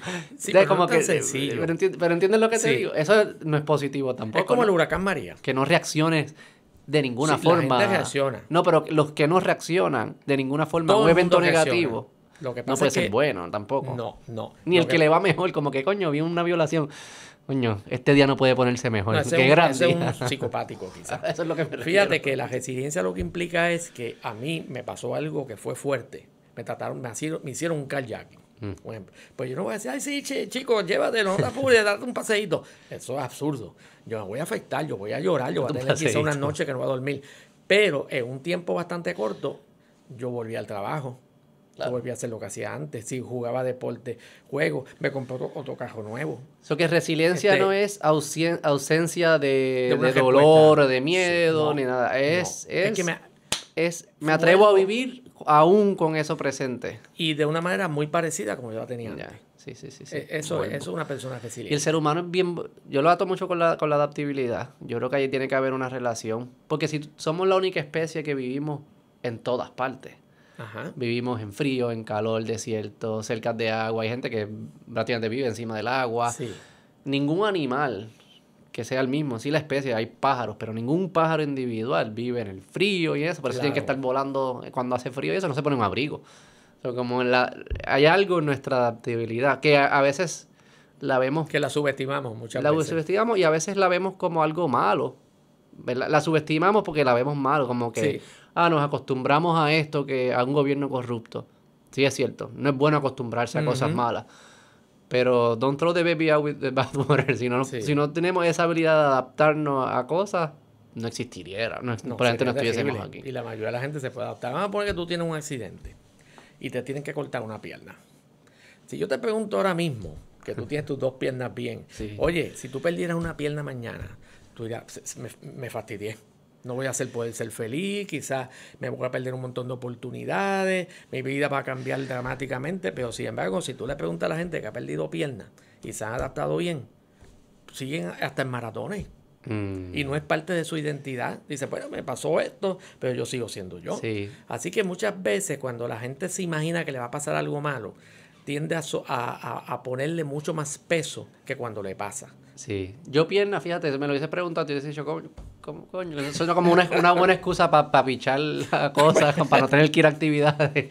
No Pero si puedo- me dice una Sí. parte, para mí una parte del cerebro fuese bien. Ahí, pero eso es distinto también, ¿no? Porque ya ahí dejas casi de ser Como el Alzheimer, como tú. Sí, demencia. ahí para mí eso sería lo peor. Sí, eso Para no, mí el ya cerebro ahí- es... Sí, O una mano, en verdad una mano también. Y el pie también, estoy hablando mierda. De seguro Sí. tampoco Pero volviendo a lo de free will, porque mencionaste, sí entiendo lo de el determinismo. Básicamente lo que está diciendo, hay un determinismo, lo único que no sabemos cómo va a jugar, porque aunque la otra persona también tiene un determinismo, no sabemos cómo es que vamos a reaccionar a estas y cada distancias. camino es único. Y la naturaleza juega un papel también. Y esa Exacto. tampoco la podemos Y también predecir. está la parte biológica. De nosotros. Sí, de cómo nos reaccionamos. Claro. ¿Verdad? Lo que llaman el temperamento. Temperamento es la parte tuya biológica de cómo tú interactúas con el medio ambiente. Claro. Y el temperamento, pues, si tú Pero eso no lo tienes escogemos. hijos, Eso yo nunca no, lo escogí. No, Eso lo... vino el paquete. Por eso. Así, O sea ¿verdad? que yo... Sí. Por ejemplo, hay unos estudios que son clásicos donde cogieron unos bebecitos que tenían 8 meses, ¿verdad? Y los llevan a un laboratorio en Harvard. Entonces, del techo sale una máquina que se acerca a la cara de los bebecitos y empieza a dar vuelta con muchos sonidos y luces. Entonces, habían bebés que cuando veían eso encima, empezaban enseguida a llorar, empezaban a mover las piernitas duros, que cuando los bebés están asustados hacen eso, se les sacó la saliva a ver cómo estaba el cortisol, que es una variable que mide el estrés en el cuerpo, y la pupila, cómo estaba. Cuando tú tienes miedo, la pupila tuya se contrae. Cuando a ti te interesa algo, es lo contrario. Pues cogieron porque tienes que abarcar Exacto, como qué bueno está esto. Pues entonces cogieron esto, casi 200 bebés, y le hicieron ese estudio. Entonces, habían unos que es lo que se llaman los inhibidos. En cuanto veían la máquina bajar, a llorar. ¿Okay? El cortisol estaba por las nubes. La pupila contraída. Que son bien Los sensitivos. latidos cardíacos también se metió taquicardia. Pero entonces había el otro extremo, que al contrario, los latidos cardíacos bajan, la pupila no está contraída. Trataban incluso como con la manita, como oye, qué bueno está eso, déjame ver si lo puedo coger. Entonces, esos niños se les dio un seguimiento hasta que eran adultos. Y tú puedes ver cómo, por ejemplo, según iban pasando los años, se mantenía mucho de ellos la tendencia. Por ejemplo, a los 3 años los llevan a un laboratorio en Harvard donde hay una mesa con muchos juguetes. Y a los niños les encantan los juguetes. Y está la mamá y la mamá dice, mira que muchos juguetes, vete a jugar. Y los niños, por supuesto, pues van allí. Pero ¿qué pasa? Que de momento sale una puerta y sale un payaso. ¿Ves? Entonces los niños ven el payaso dice, vamos a jugar. ¿Qué hicieron algunos niños? Salieron fletados a llorar con la mamá. Y se agajaron y eran los bajo mismos. Ninguna circunstancia querían jugar con el payaso. ¿Y eran los mismos bebés? Los mismos. Sí, Wow. esto es un estudio longitudinal. Y los que se quedaron jugando con el payaso eran los niños desinhibidos. Y los inhibidos casi ninguno jugó con el Y a payaso. su adolescencia y adultez. Y eso siguió hasta que eran adultos. Y no hay intervención que pueda cambiar eso. Sí, Intervención a propósito, o me imagino que algún evento en la vida, sí, pero algún como que proactivamente que se pueda cambiar. sí. Por ejemplo, si tú eres muy tímido, que tiene que ver con un temperamento inhibido, hay terapia para gente que son tímidas y que tienen fobia social. Pero nunca llegas al otro, ¿verdad? Es como que mejora, No llegas llegas al al otro extremo. medio, llegas como que al promedio, Exacto. pero nunca llegas a lo otro. Es bien raro que un niño inhibido pase a desinhibido o un desinhibido pase a inhibido. Claro. Lo que hace es que se mueve más al centro, ¿verdad? Y eso es bueno. Es bueno, pero en ocasiones, por ejemplo, yo pensando en este mundo de la superespecialización, es bueno ser único en algunas cosas. Claro. Porque es lo que te da valor ante los demás. Si eres lo mismo, pues eres lo mismo. Entonces, yo imagino que las personas más valientes, o quizás como que me imagino la milicia, los que lideran, o los que son los Navy SEALs que van a estas cosas, pues imagino que eran los Ahí, en desinhibidos, ese ¿no? contexto, eso es bien valioso. Porque es elite. Ese es el Claro. grupo. Necesitamos que haya algunos que sean elite. No, Exactamente. no que estén en el medio, en algunas Sí. características. Y eso se estudia también con unas escalas que miden introvertido, ambivertido y extravertido. En la sociedad necesitamos los tres. Los extrovertidos son por ejemplo, los cantantes, que pueden estar ante miles de personas cantando, brincando. Un introvertido jamás haría eso, es una pesadilla. Pero necesitamos ese hombre o esa mujer que se mete en un laboratorio 5 años estudiando algo químico. Claro. Eso un extrovertido no lo haría. Claro. Sería súper aburrido. Pero a esa gente le gusta eso. Y el inhibido quizás, el inhibido es el que tiene más miedo o menos. ¿Cuál? El inhibido. Pues eso es otra cosa. No, pero de los bebés que mencionaste. El inhibido es el que tiene más miedo. Que también es rápido útil. miedo. Tú te puedes imaginar como que quizás son personas que están investigando pedofilia en el internet o algo y somos altamente sensibles a señales de cosas Sí, peligrosas, se- que se quizás eso es asustan útil. rápido. Quizás esa personalidad es útil en ese aspecto. Podría ser. Porque Sí. es bien difícil. Es bien difícil. Lo que yo aprendí es como, y lo aprendí con mi esposa, es bien difícil uno ser preciso en todas las situaciones. No. ¿Verdad? Tener miedo cuando... yo tengo miedo solamente cuando verdaderamente hay miedo. No, Ujú. tú fallas para un lado o para otro. Claro. Hay gente que falla y no le tiene miedo a lo que le debe tener miedo. Hay gente que le tiene miedo a lo que no le debe tener miedo. Exacto. Tú te rodeas con personas que se complementan y como en promedio funciona. Sí. Pero como individuo es bien difícil ser preciso. Yo creo que es imposible ser preciso siempre. No. O sea, que por eso no- tú no dices hay que hace esa falta. precisión. Esa Claro. diversidad Esa hace falta. diversidad es importante en la sociedad. Porque si todo el mundo fuera introvertido, por ejemplo, pues entonces nos perderíamos montones de actividades. Y es bien curioso que cuando se habla de diversidad en la sociedad o en la universidad, en los trabajos, nunca se habla de diversidad de personalidades ni nada. Siempre es de raza o de Porque sexo. eso es lo que está ahora, Pero- vamos a decir... Pero que hasta que pudiese ser hasta más productivo para esa empresa asegurarse que tiene una diversidad correcta en términos de de personalidades. personalidad. Más Sí, pues que las de empresas raza. hacen eso. Hay escalas que específicamente tú vas a entrar a un empleo y los psicólogos industriales tienen una escala y le dicen al jefe, mira, esta persona tiene estos rasgos de personalidad. Se llaman traits en inglés. Ah, ok. Los rasgos son tendencias. ¿Ok? No es que tú estás marcado ahí. Claro. Es que tú vas a tener una tendencia a hacer esto, vas a hacer lo otro. Claro. Y ya entonces el empleador pues puede tomar juicio acerca de eso. Ese es el área de los psicólogos industriales. Claro. Y estudian eso y sí, hay empresas. Sí. Pero no es tan común. En el lenguaje cultural popular no se habla tanto de diversidad de personalidad como algo valioso en las instituciones. No. Que cuando te escucho a ti, lo he leído también, es como que Sí. esta es la diversidad que suena que sería bastante útil para distintas empresas y que la composición sea la correcta según la misión de tu empresa. Exacto. Si tú eres militar, pues quizás tienes que tener esta composición. Si eres contable, quizás es esta composición. Si eres Exacto. comediante, esta como whatever. Sí. Y eso lo que hace es potenciar que tu decisión fue la correcta. No te lo garantiza. Claro, no, Pero aumenta las probabilidades. exactamente. Sí. Para cerrar con lo de free will, entiendo lo del determinismo, entiendo que si hay cosas que se pueden hacer que quizás te aumentan tu range, pero no necesariamente cambian tu tendencia parece ser bastante innata. Innata y también social y cultural. Porque cuando tú naces en una sociedad, tú absorbes toda esa ideología, ¿verdad? Que es invisible, tú no la notas. Sí, sí, la cultura, los Pero patrones. que tú la absorbes casi ya desde el primer y segundo año. Por ejemplo, ¿qué tú esperas de una mujer? Si tú estuvieras viviendo en Pakistán, un ejemplo. Claro. ¿Qué es una mujer y qué tú esperas de ella? Claro. Pues que no estudie, Claro. que se vista de tal manera, tal. Y tú lo ves que es algo natural, Claro. que es así debe ser. Incluso Sí. a veces te pueden citar hasta textos sagrados diciendo, no, es que así es, ¿verdad? Claro. Pero tú vas a otra cultura y se te cambian los muñequitos totalmente. Que tú estás Y bien- eso influye cómo tú piensas, cómo tú te sientes, qué conductas tú llevas a cabo. Todo. te ¿Y qué es influye lo que todo. están haciendo los nenes? Están viendo información y la están armando. Ok, esto significa esto significa esto se mueve así, esto se mueve así, y van y eso se está programando, está codificando. Sí, porque la cultura es la que te dice que se espera que tú hagas. Claro. Y Que cuáles se son los valora y que no se papeles, valora. Y los papeles y los roles que se supone que un hombre o una mujer tenga. Pero la cultura, sí, ¿verdad? Es como lo del determinismo lo entiendo lo de la reciprocidad, pero creo que estoy siendo influenciado por otras personas que tampoco tienen el libre albedrío.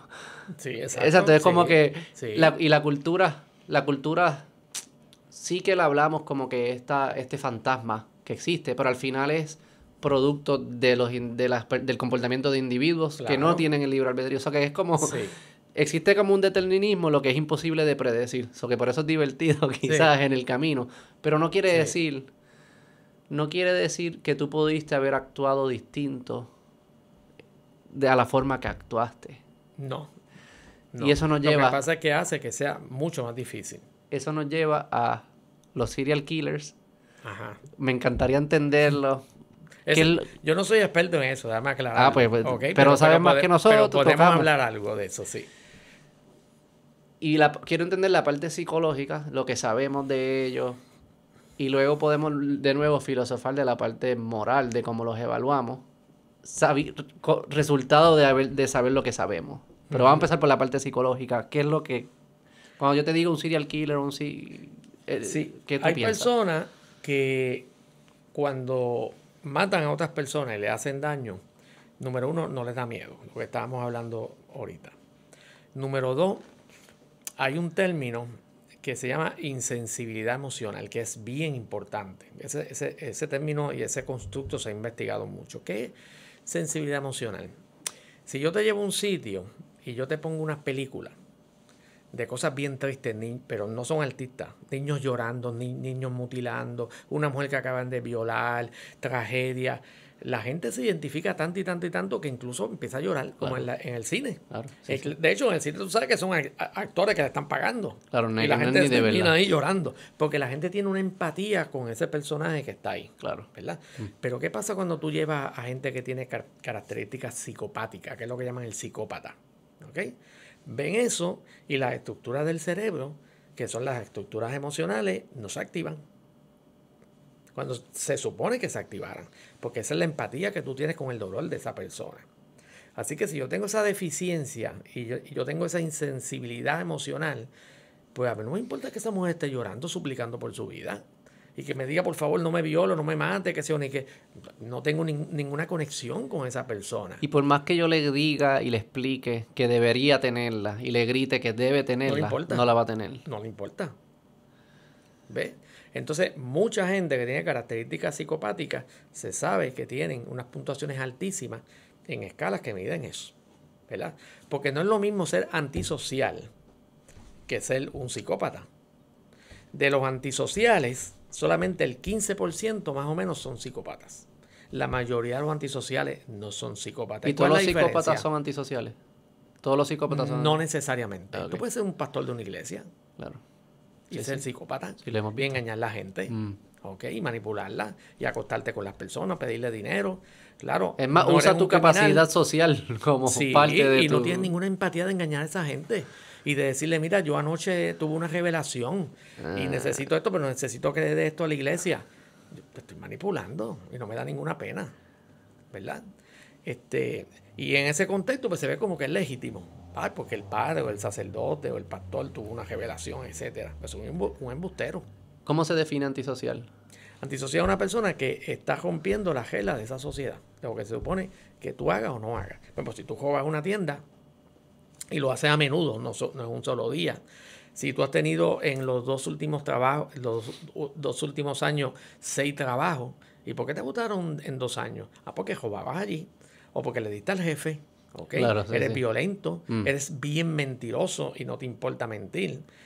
Si tú tienes unas características que se llaman, pues, que tú tienes una tendencia antisocial, pues la posibilidad es altísima de que tú estés en la cárcel, que te hayan arrestado, ¿ok? O que te hayan botado de muchos empleos. ¿Y ese es ambiente, antisocial se conecta más con ambiente que genética? ¿O es ambas? Más el psicópata que el antisocial, porque el antisocial tiene un aspecto cultural, Por eso. histórico bien grande. Por ejemplo, si tú vives en una comunidad pobre, donde hay pocos recursos, pues para mucha gente una alternativa de vivir bien es vender droga. Y también Porque vives así en sobrevive. también no todo el mundo vive en la misma sociedad. Claro, O sea, hay que tú vives subculturas. en subculturas que las reglas y los patrones son distintos. Entonces, eso te hace ser exitoso en esa subcultura, te mueves a la otra y la otra tiene otra regla. Y entonces, Y ahí, te dicen antisocial, pero en verdad, allá yo no era antisocial, soy antisocial aquí. no, aquí era un héroe. Exacto. Quizás un Robin Hood, como decían, ¿verdad? Pero todas las sociedades tienen leyes, todas. Y si tú esas reglas las violentas, pues entonces tú vas a pagar la factura. ¿Ves? Claro. En este caso, pues te arrestan, o hay consecuencias, o te botan del empleo, o vas a la cárcel. Y se considera etcétera, antisocial etcétera. si yo estoy rompiendo una regla que yo puedo argumentar y demostrar que es una regla que no debería existir. ¿Sabes? No necesariamente, por ejemplo, cuando pasó lo de Vieques, Exacto. con Rubén Berrío, que lo arrestaron y estuvo preso, nadie diría que él es antisocial. Claro, Y él estuvo preso porque pues, violentó unas leyes. ¿Ok? Porque su acto se Pero- veía como más social, digamos. Era más Exactamente. aceptado por la sociedad que la misma ley. O sea, que no es necesariamente la ley, sino es las reglas culturales, Sí, más sí, lo que sí, determina si sí, es antisocial. Exactamente. Son las reglas Así no que escritas. tú puedes estar preso, pero no necesariamente porque cometiste una conducta antisocial, es que violaste unas leyes. Se supone que eso no se haga. Se supone que tú no estés protestando allí. Pero el psicópata es distinto. El El es otro. psicópata se goza lo que hace. Ah.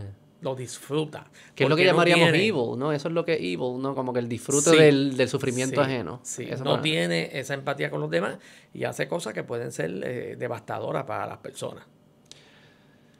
Que puede ser, como te dije, puede ser un empresario que explota a los empleados, un sacerdote, un político y muchos de ellos, pues, criminales, obviamente. Hay un libro que es un clásico, de hecho se ganó unos premios, se llama The Faith Healers, los curanderos de la fe. Y está escrito por varios autores, pero el primer autor se murió hace unos años, James Randi. James Randi era uno de los magos, como Houdini, más famoso que había en los Estados Unidos. Ok. Súper famoso.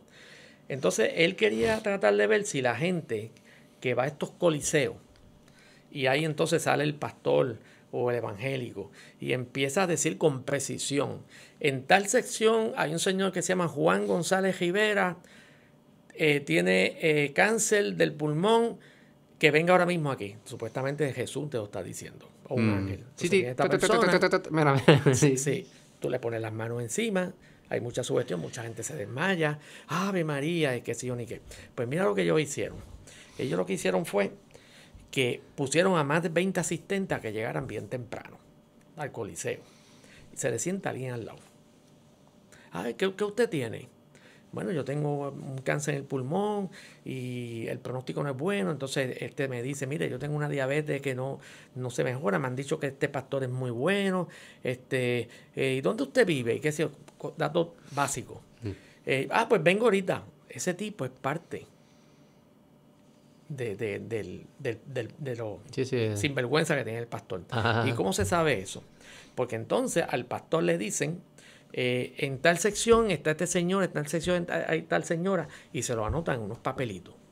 Y este hombre tiene una memoria fotográfica y se acuerda de los nombres y la sección 5A, yo sé que es por aquí. Entonces ellos lo que hicieron fue que cuando se acababan estos eventos, se metían y se llevaban todos los zafacones y todas las bolsas y las abrían en un sitio que ellos tenían y ahí estaban todos los papelitos En el libro aparece una mesa completa con todos los papelitos, los nombres, sección tal, que el tipo está abusando. O sea, tú vas a engañar a esa gente a ¿Y decirle funcionaba? que tú no tienes cáncer cuando tú tienes cáncer, que no tienes que ir al médico más y que no te tomes los medicamentos porque ya tú estás sanado. Sí, no, eso... Eso, o sea... Y entonces todo el dinero que le daba a la gente, Wow. a esta gente. Pero loco, también hay lo que era, como que me imagino que para alguna gente como funcionaba eso. O sea, cuando es algo de una enfermedad así, pues obviamente no, pero es cuando Hay es... muchas enfermedades que son psicosomáticas. Que funciona, que te creas que alguien te dijo que estás curado o algo así. Puede pasar. Sí, definitivamente. ¿Cómo se relaciona eso a la religión como tal? ¿En qué sentido? Yo veo la religión como una solución psicológica a la experiencia humana que tiene muchos eventos traumáticos y que el reconocer que puede haber, que existe, los que creen pues, que existe un Dios y que te está velando y que si haces esto me va a proteger. y si haces estos comportamientos pues te va a ir bien, si haces esto te va a ir mal. Si te unes en comunidad y cantas y todos estos rituales pues te va a ir bien, qué sé yo qué. Sí. Que mucha gente usa el argumento de que el hecho de que funciona, que produce algo que se siente bien, un comportamiento positivo, es evidencia de que existe el Dios. Claro. Y yo digo, pero espérate, no. Puede ser que psicológicamente todas esas cosas que se están haciendo producen un bienestar psicológico. Exactamente. Y eso así como tú lo analizarías, ¿no? Lo ves. Mira, yo di una conferencia que me invitaron, unos jesuitas, sobre los estados de trance en muchas culturas del mundo. Porque muchos santos, por ejemplo, caen en trance. Y ahí es que vean a Jesús o a la Virgen María o lo que sea.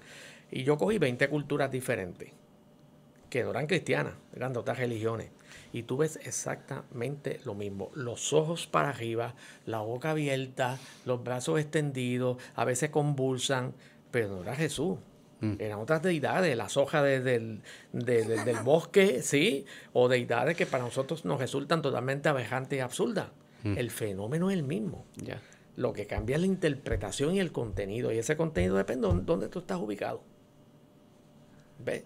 Así que los seres humanos tenemos esa capacidad de entrar en estados alterados de conciencia. Lo que pasa es que esa capacidad se activa de acuerdo a lo que se te pide que tú hagas en ese momento, en ese contexto. Ya. Sí, también está, no sé, yo lo he mencionado antes en el podcast, no entró mucho, pero el libro Immortality Key, que es nuevo, que salió hace como 2 años, un abogado él quería entender el rol que jugaron los psicodélicos en el comienzo de las religiones del oeste, el Islam, el cristianismo y el judaísmo. Entonces se va por como una aventura antropológica, arqueológica, tratando de descifrar qué hongos había en el área que estaban en esos tiempos, si había rituales que incluían estos hongos psicodélicos. Exacto. Y empieza a encontrar evidencia Sí. de que había un vino que se tomaba, que se le echaba un hongo psicodélico, y entonces empieza a comparar cómo las personas que hacen psicodélicos hoy, cómo describen su experiencia, a cómo el lenguaje religioso y las experiencias de estos santos y estos profetas. Sí. Y es como hay unos paralelos que todavía no es preciso, pero es como que maybe había algo aquí que son esos estados alterados de conciencia. Sí, porque si el yo químico consumo te ayuda, ¿no? una sustancia que me altera la conciencia, me pone en un trance, pero entonces se da en un contexto específico religioso, pues yo lo voy a interpretar de acuerdo a esas deidades. De hecho, las alucinaciones se van a acomodar a cómo es esa deidad. ¿Y qué es lo que sucede en el trance? ¿Qué está pasando allá adentro? Que tu identidad como que ellos lo describen como que se desploma tu uno y te unes a los demás. ¿Qué es lo que está pasando allá? Bueno, lo que está pasando... Bueno, tú puedes entrar en trance no solamente por religión. Claro. En un trance hipnótico, por ejemplo, la persona pierde lo que se llama la voluntariedad. Y con la música también, ¿verdad? La música pueden ser sugestiones, instrucciones. Por ejemplo, yo en mis clases, cuando daba la clase de psicoterapia avanzada, yo le decía al grupo, ¿ustedes quieren experimentar a ver qué les pasa? Y la mayoría decía que sí, excepto los testigos de Jehová, que los testigos de Jehová se salen. Porque para los testigos de Jehová eso está prohibido. Se queda casi todo el mundo. Era una sugestión bien sencilla, de 20 minutos, que el brazo tuyo se va elevando y no puedes pararlo. Yo quiero hacer eso. Lo podemos hacer. Eso es largo. Pues otro día lo hacemos. Otro día. Grabamos y lo hacemos, sí. Pues de los 20, casi siempre como 5 o 6 le pasaba. Y entonces algunos tenían el brazo hasta acá arriba. ¿Ok? Algunos eran un poquito. Y entonces yo los ponía a todos a hablar. ¿Por qué tú no? Y sea porque no me podía concentrar, porque hacía calor. Pero entonces los que tenían el brazo lo notaban. Decía, oye, el brazo se está elevando. Entonces a veces se asustaban. Decía, baja. No, no baja, sigue subiendo. Y ese es el sentido de involuntariedad, claro, que es tan importante. De que el control tuyo de tu cuerpo lo pierde. Es como si el brazo tuviera una deidad aparte, en ese sentido. Por ejemplo, los espiritistas que tienen escritura automática. Tú le pones un lápiz y el espíritu, entre comillas, empieza a escribir. Ellos dicen rápido. eso, nunca lo había escuchado. Sí, eso se llama escritura automática. Okay. Y hay muchos medios que son de escritura automática nada más.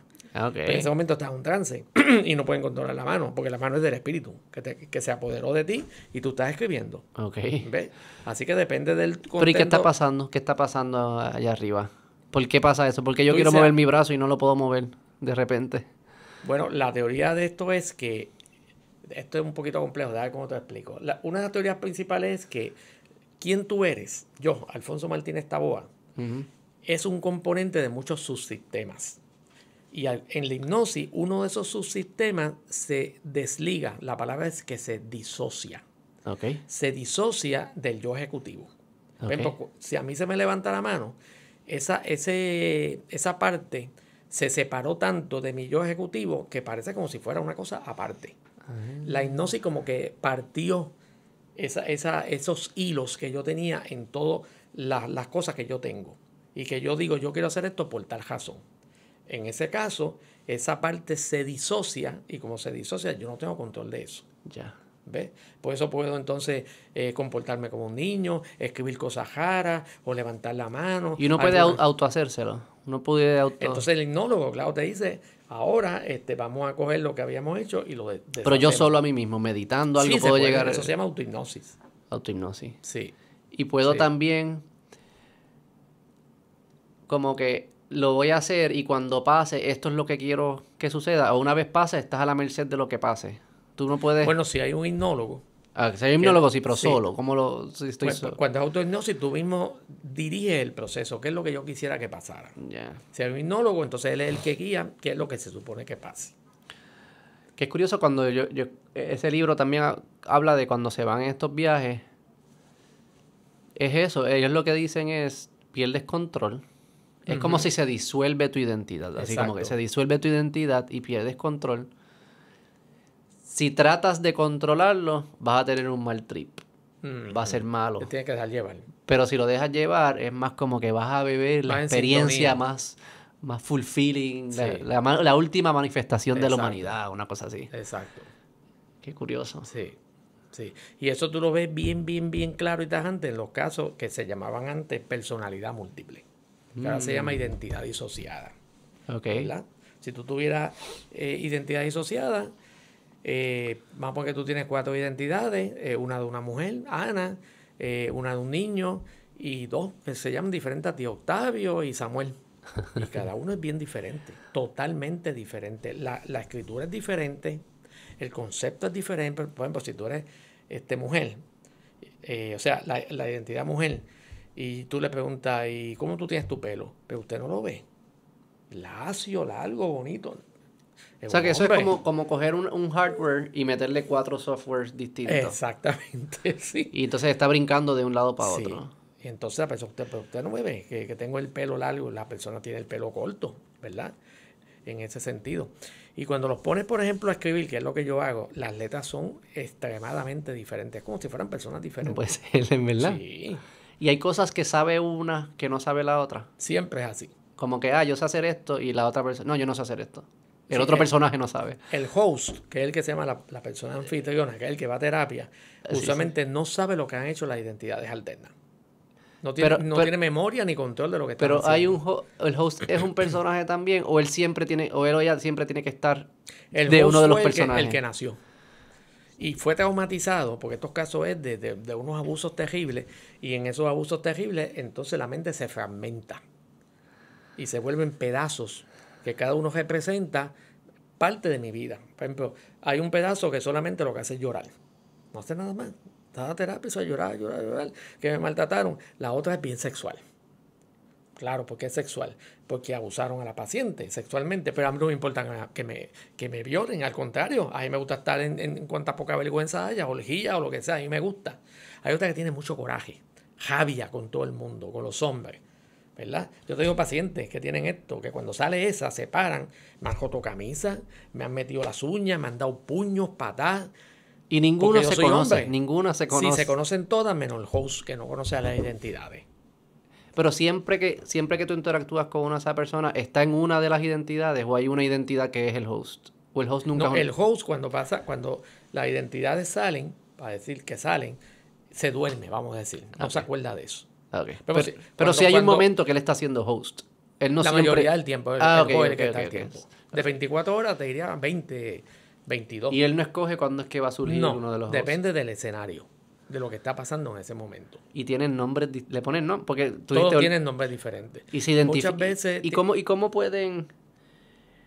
Porque se interpreta, o sea, si yo pienso que yo tengo senos, digamos, Ajá. Y yo me estoy tratando de esquivar las cosas, ¿sabes? Estoy interactuando de una forma bien ineficiente en el mundo real. No me va a ir bien, obviamente. No, imagínate que eres un niño. O pienso que soy un niño. Sí. Y empiezo a hacer cosas de niño. Sí. Mira, yo tengo pacientes que nada más que de yo llamarlo o llamarla, Lucía, y se para de la silla y la veo caminar, ya yo digo, esa es esta. Porque el body language es bien diferente. Por ejemplo, tenía una niña de 6 años, no, de 8, y cuando se paraba de la silla, venía con las piernas metidas para adentro. Okay. Y caminaba así. Esa es la única que hacía eso. Okay.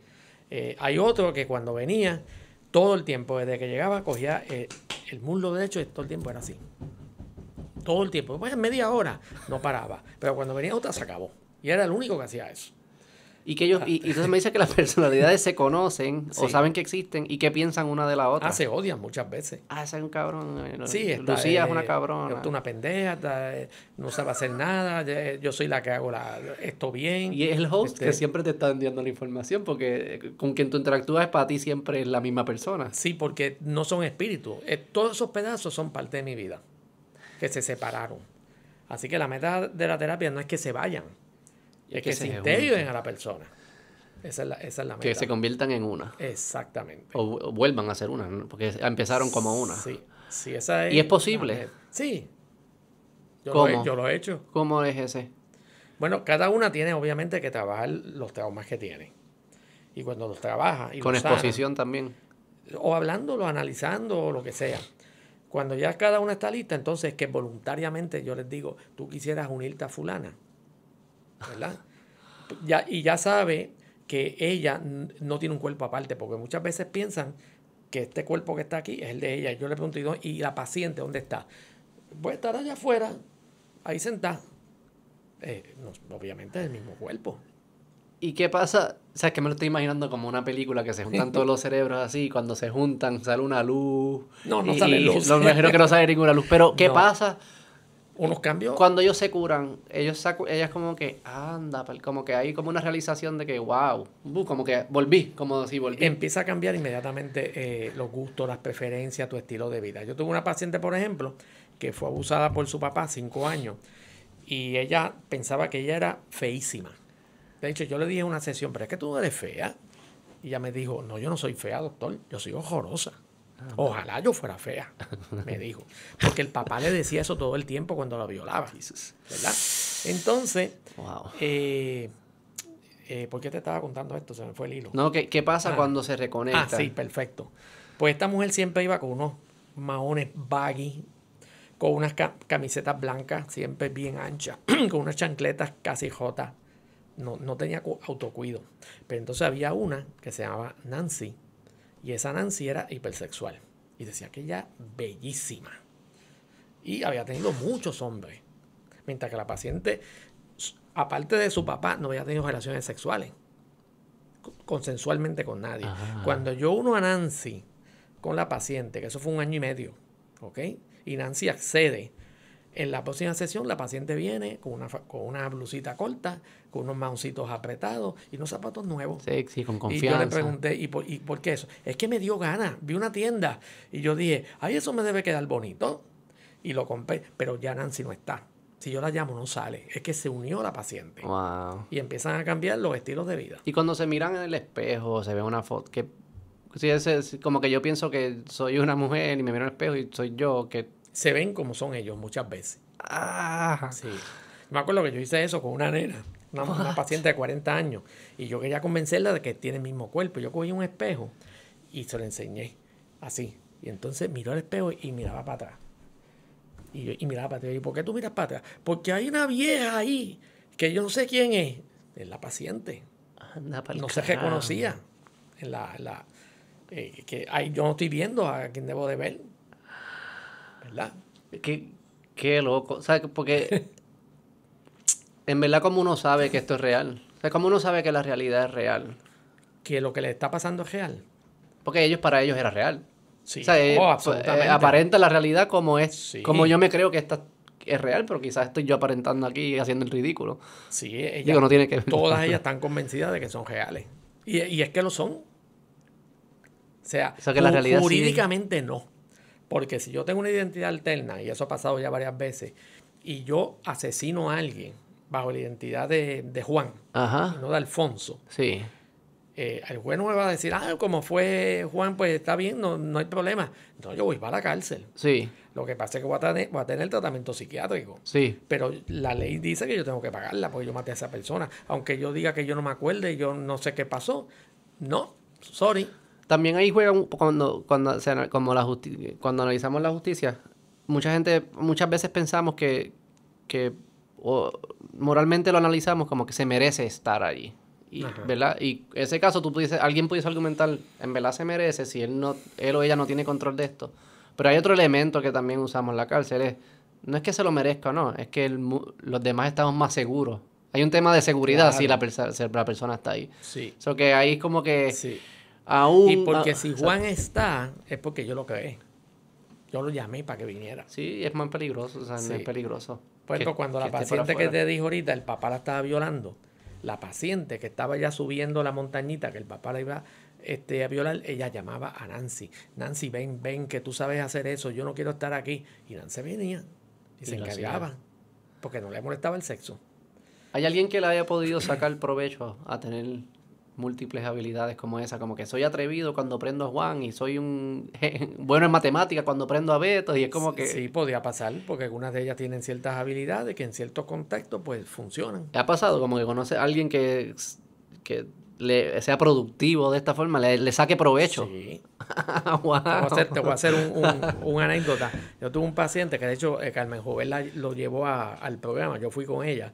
Era uno de los pocos hombres, porque casi todas son mujeres.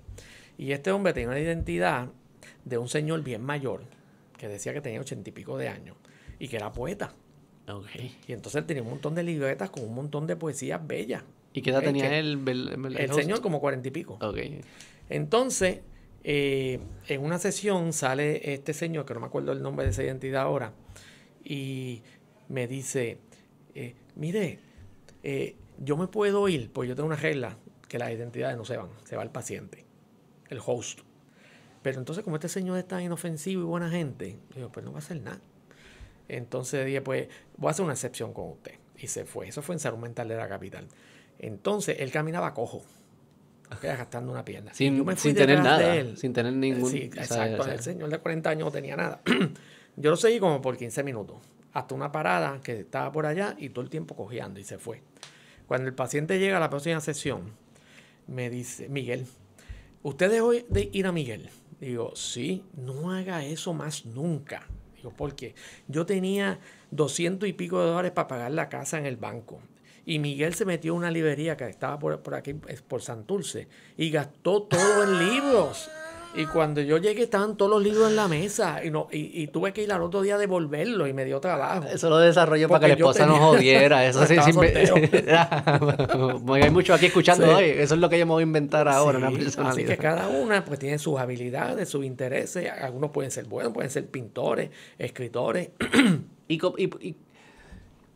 O sea, tú te puedes convertir bueno en poesía si el host nunca fue bueno en poesía. Como que Sí, eso es lo tú puedes, interesante. y matemáticas y esas cosas también. Sí.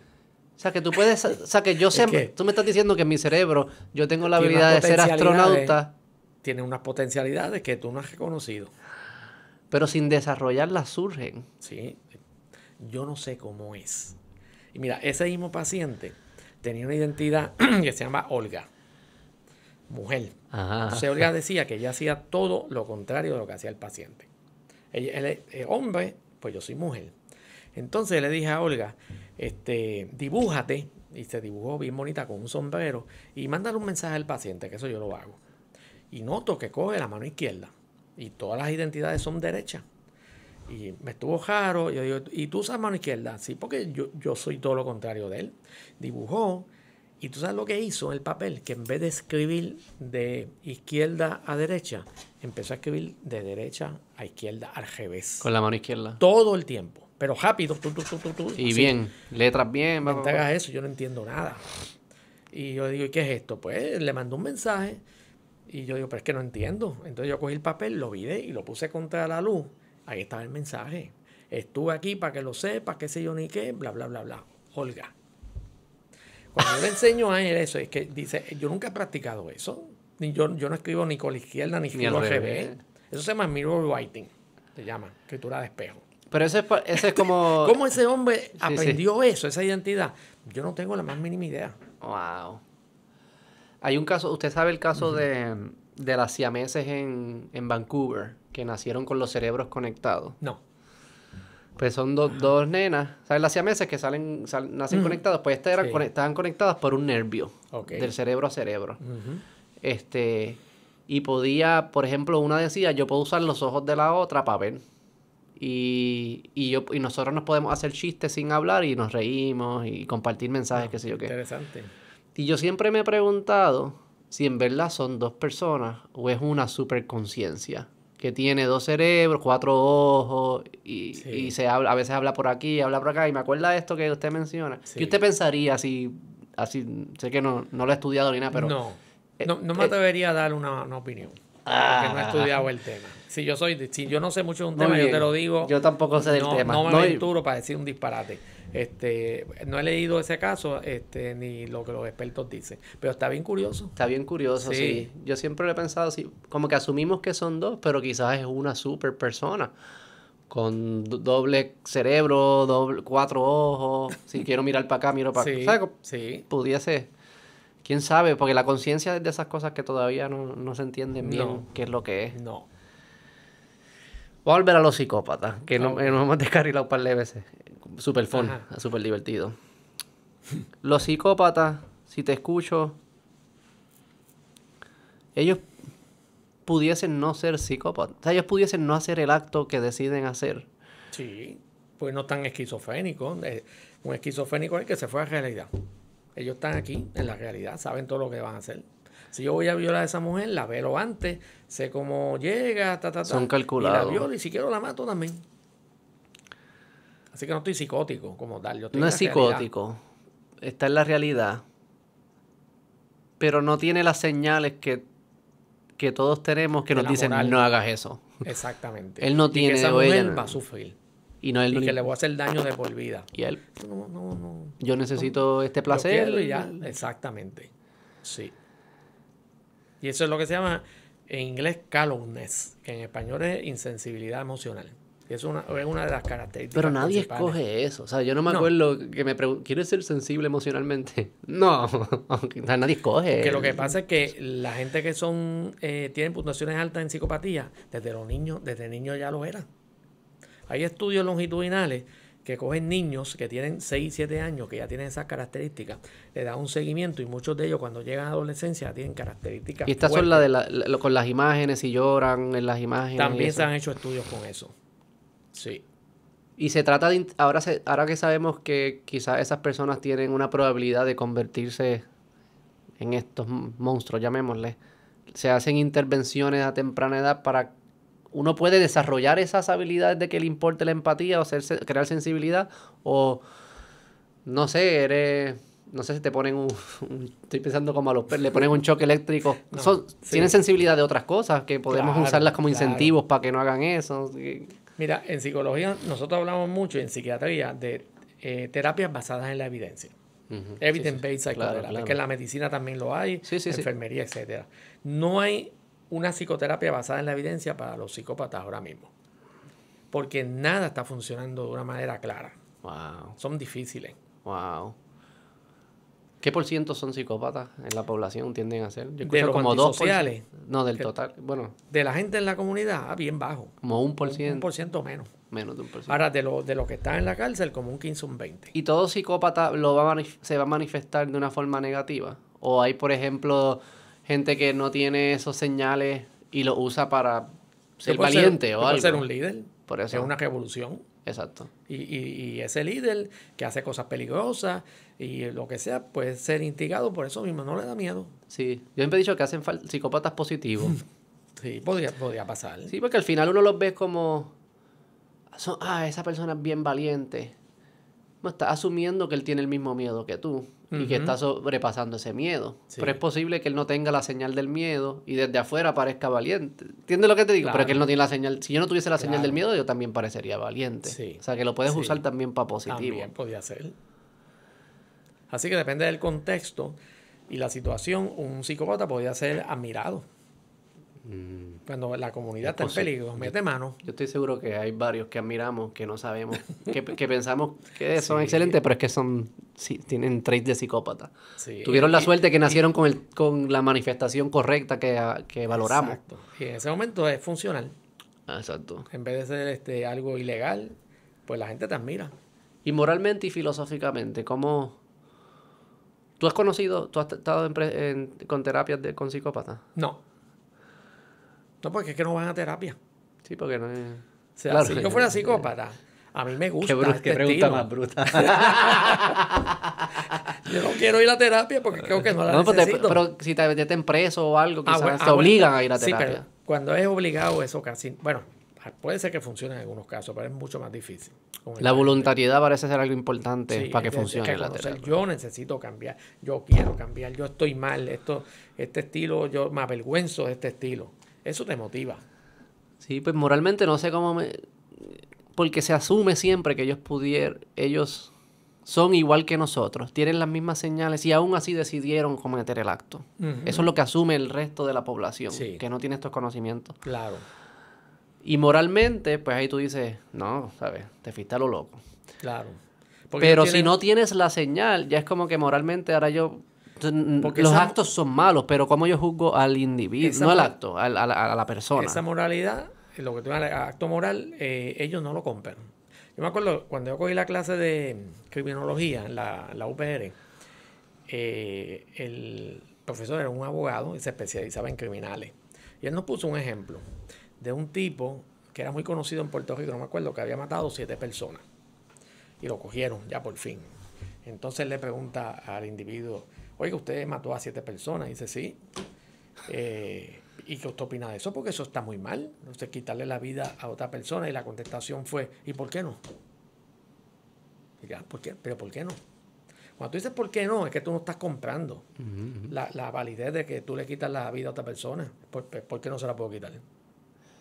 Entonces, ¿cómo tú vas a ayudar a alguien así? ¿Ves? ¿Y por qué ese trait continúa? Siempre ha existido, los psicópatas siempre han sido como 1% por siempre, históricamente. Hasta donde se estudian, sí. Lo que pasa es que ese concepto... ¿Por qué sobrevive el trait? ¿O se reproduce? Bueno, violan y tienen hijos. No se sabe mucho porque fue en los 60 cuando un psicólogo canadiense que se llama Robert Hare crea la primera escala para medir esto. En los 40, los 30, los 20, sabe Dios cuánto había y no se medía. Y él es el que pone en el mapa esto, de que hay criminales que son psicópatas y hay criminales que no lo son. Claro. Y es bien interesante porque los incentivos y penalidades y consecuencias, que al final es lo que usamos para tratar de promover o desacreditar algún comportamiento, asume de que esos incentivos y esas penalidades le importan al que va a cometer el acto. Sospecho que las leyes que hoy en día tenemos son bien inefectivas para personas que ven el mundo tan distinto. Es como Ven que, el espérate, mundo que muy diferente. me vas a meter preso, yo no sé ni qué significa eso. Pero mira si tienes razón, que cuando se han hecho estudios de gente que ha estado preso y salen, pues puede salir ya, y se da un seguimiento de 1 o 2 años, la mayoría de los que reinciden, a veces a los pocos meses otra vez para adentro, eran los que tenían las características psicopáticas. Claro. Los antisociales que no tenían esa característica, muchos de ellos están en la comunidad todavía bien. Claro, claro. Es que no les importa. Sí, porque es que no lo valoro, o sea, no es... Que me cojan. Es literal, no sé si usted ha hablado con gente que es bien buena en música, y ellos están escuchando la misma canción que tú, y ellos escuchan cosas que uno no escucha. Sí. Pero existen, están ahí porque ellos las están escuchando. Claro. Para ellos, nosotros debemos... Es que, ¿cómo que tú no cómo que tú no lo ves? Pero es que no lo veo. Yo no puedo ver lo que no veo. O sea, que estas personas, para ellos debe ser igual. Es como que, pero... Sí. ¿Por qué es que me tiene que importar si nada me está diciendo que me importe? Exacto.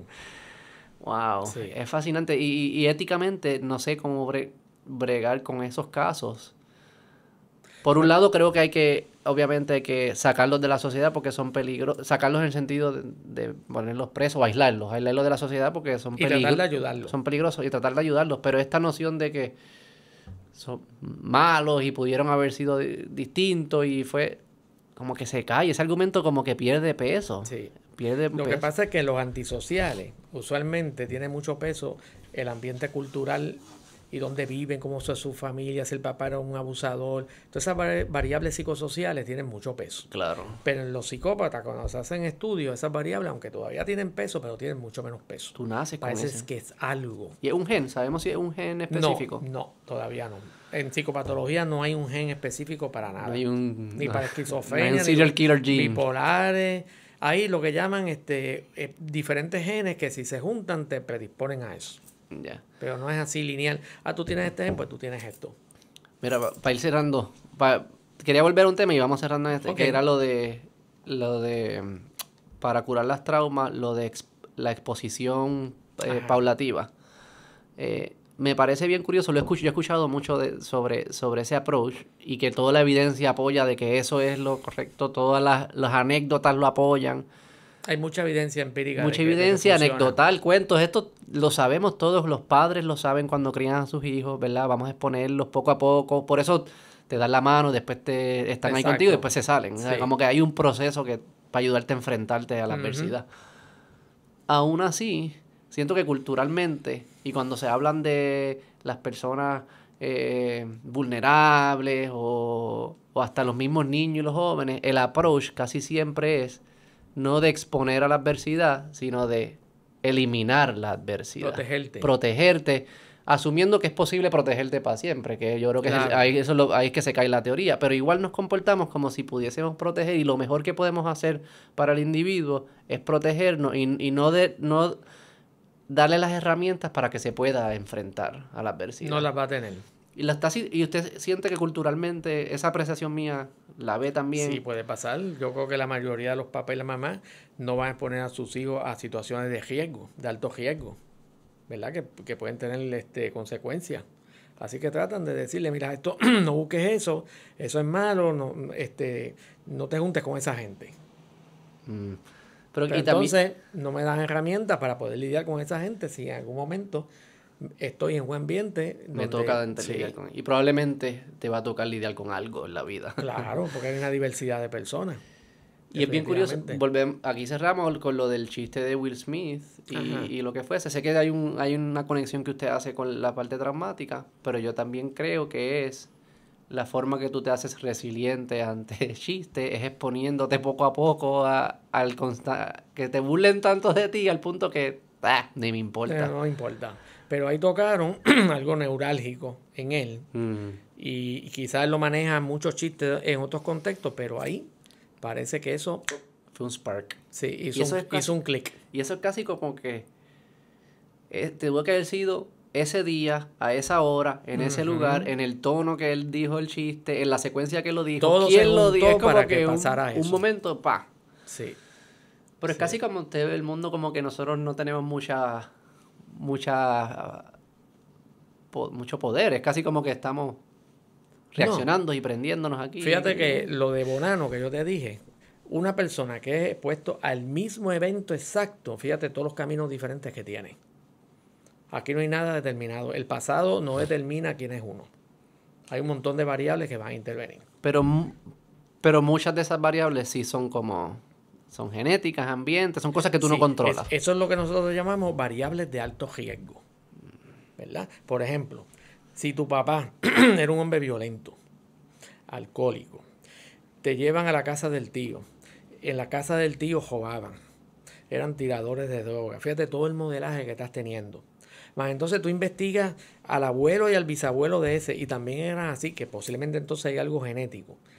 Entonces esa diátesis, que se llama diátesis, cuando tú mezclas lo biológico con lo psicosocial, son variables de riesgo biológicas, variables de riesgo psicosociales, las mezclas las dos, y entonces aumenta la probabilidad de que tú entonces tengas esas conductas. Es un tema probabilístico. No es lineal. Ya. No es que lo tenga, pues vas a hacer así. No es predeterminado en ese aspecto. Nada, nunca. So que es la combinación de tus predisposiciones y entonces tu ambiente. Y esa combinación va a producir esto. O sea que... Y esas predisposiciones pueden ser saboteadas después o cambiadas por un maestro que te ayudó, una monja, o otros amigos, o algún evento etcétera. También, porque si yo vengo de ese ambiente, entonces que los amigos míos son los que son delincuentes, pues lo que estoy haciendo es perpetuando esa tendencia. Pero si mis amigos entonces son diferentes, ¿qué pasa? Pues empiezo a romper esa Y yo me imagino que las predisposiciones tampoco son tan específicas, como que va a decir, tú vas a ser un serial killer que usas AK-47 en Cataño. No, va a decir, tú tienes una predisposición de quizás ser un poco insensible ante estas situaciones. Pero si tu ambiente nunca te enseñó a que eso se manifiesta con una AK-47, pues probablemente nunca lo hace. Y esa insensibilidad se manifiesta de otra forma. De otra manera. Más banal o lo que fuese. Egea escribió un libro hace unos años que se llama Serpientes con Gabán. Y la portada es un ejecutivo, pero entonces la cara es una serpiente. Okay. Esa gente nunca va a matar a nadie, no va a meter puñalada ni nada de eso.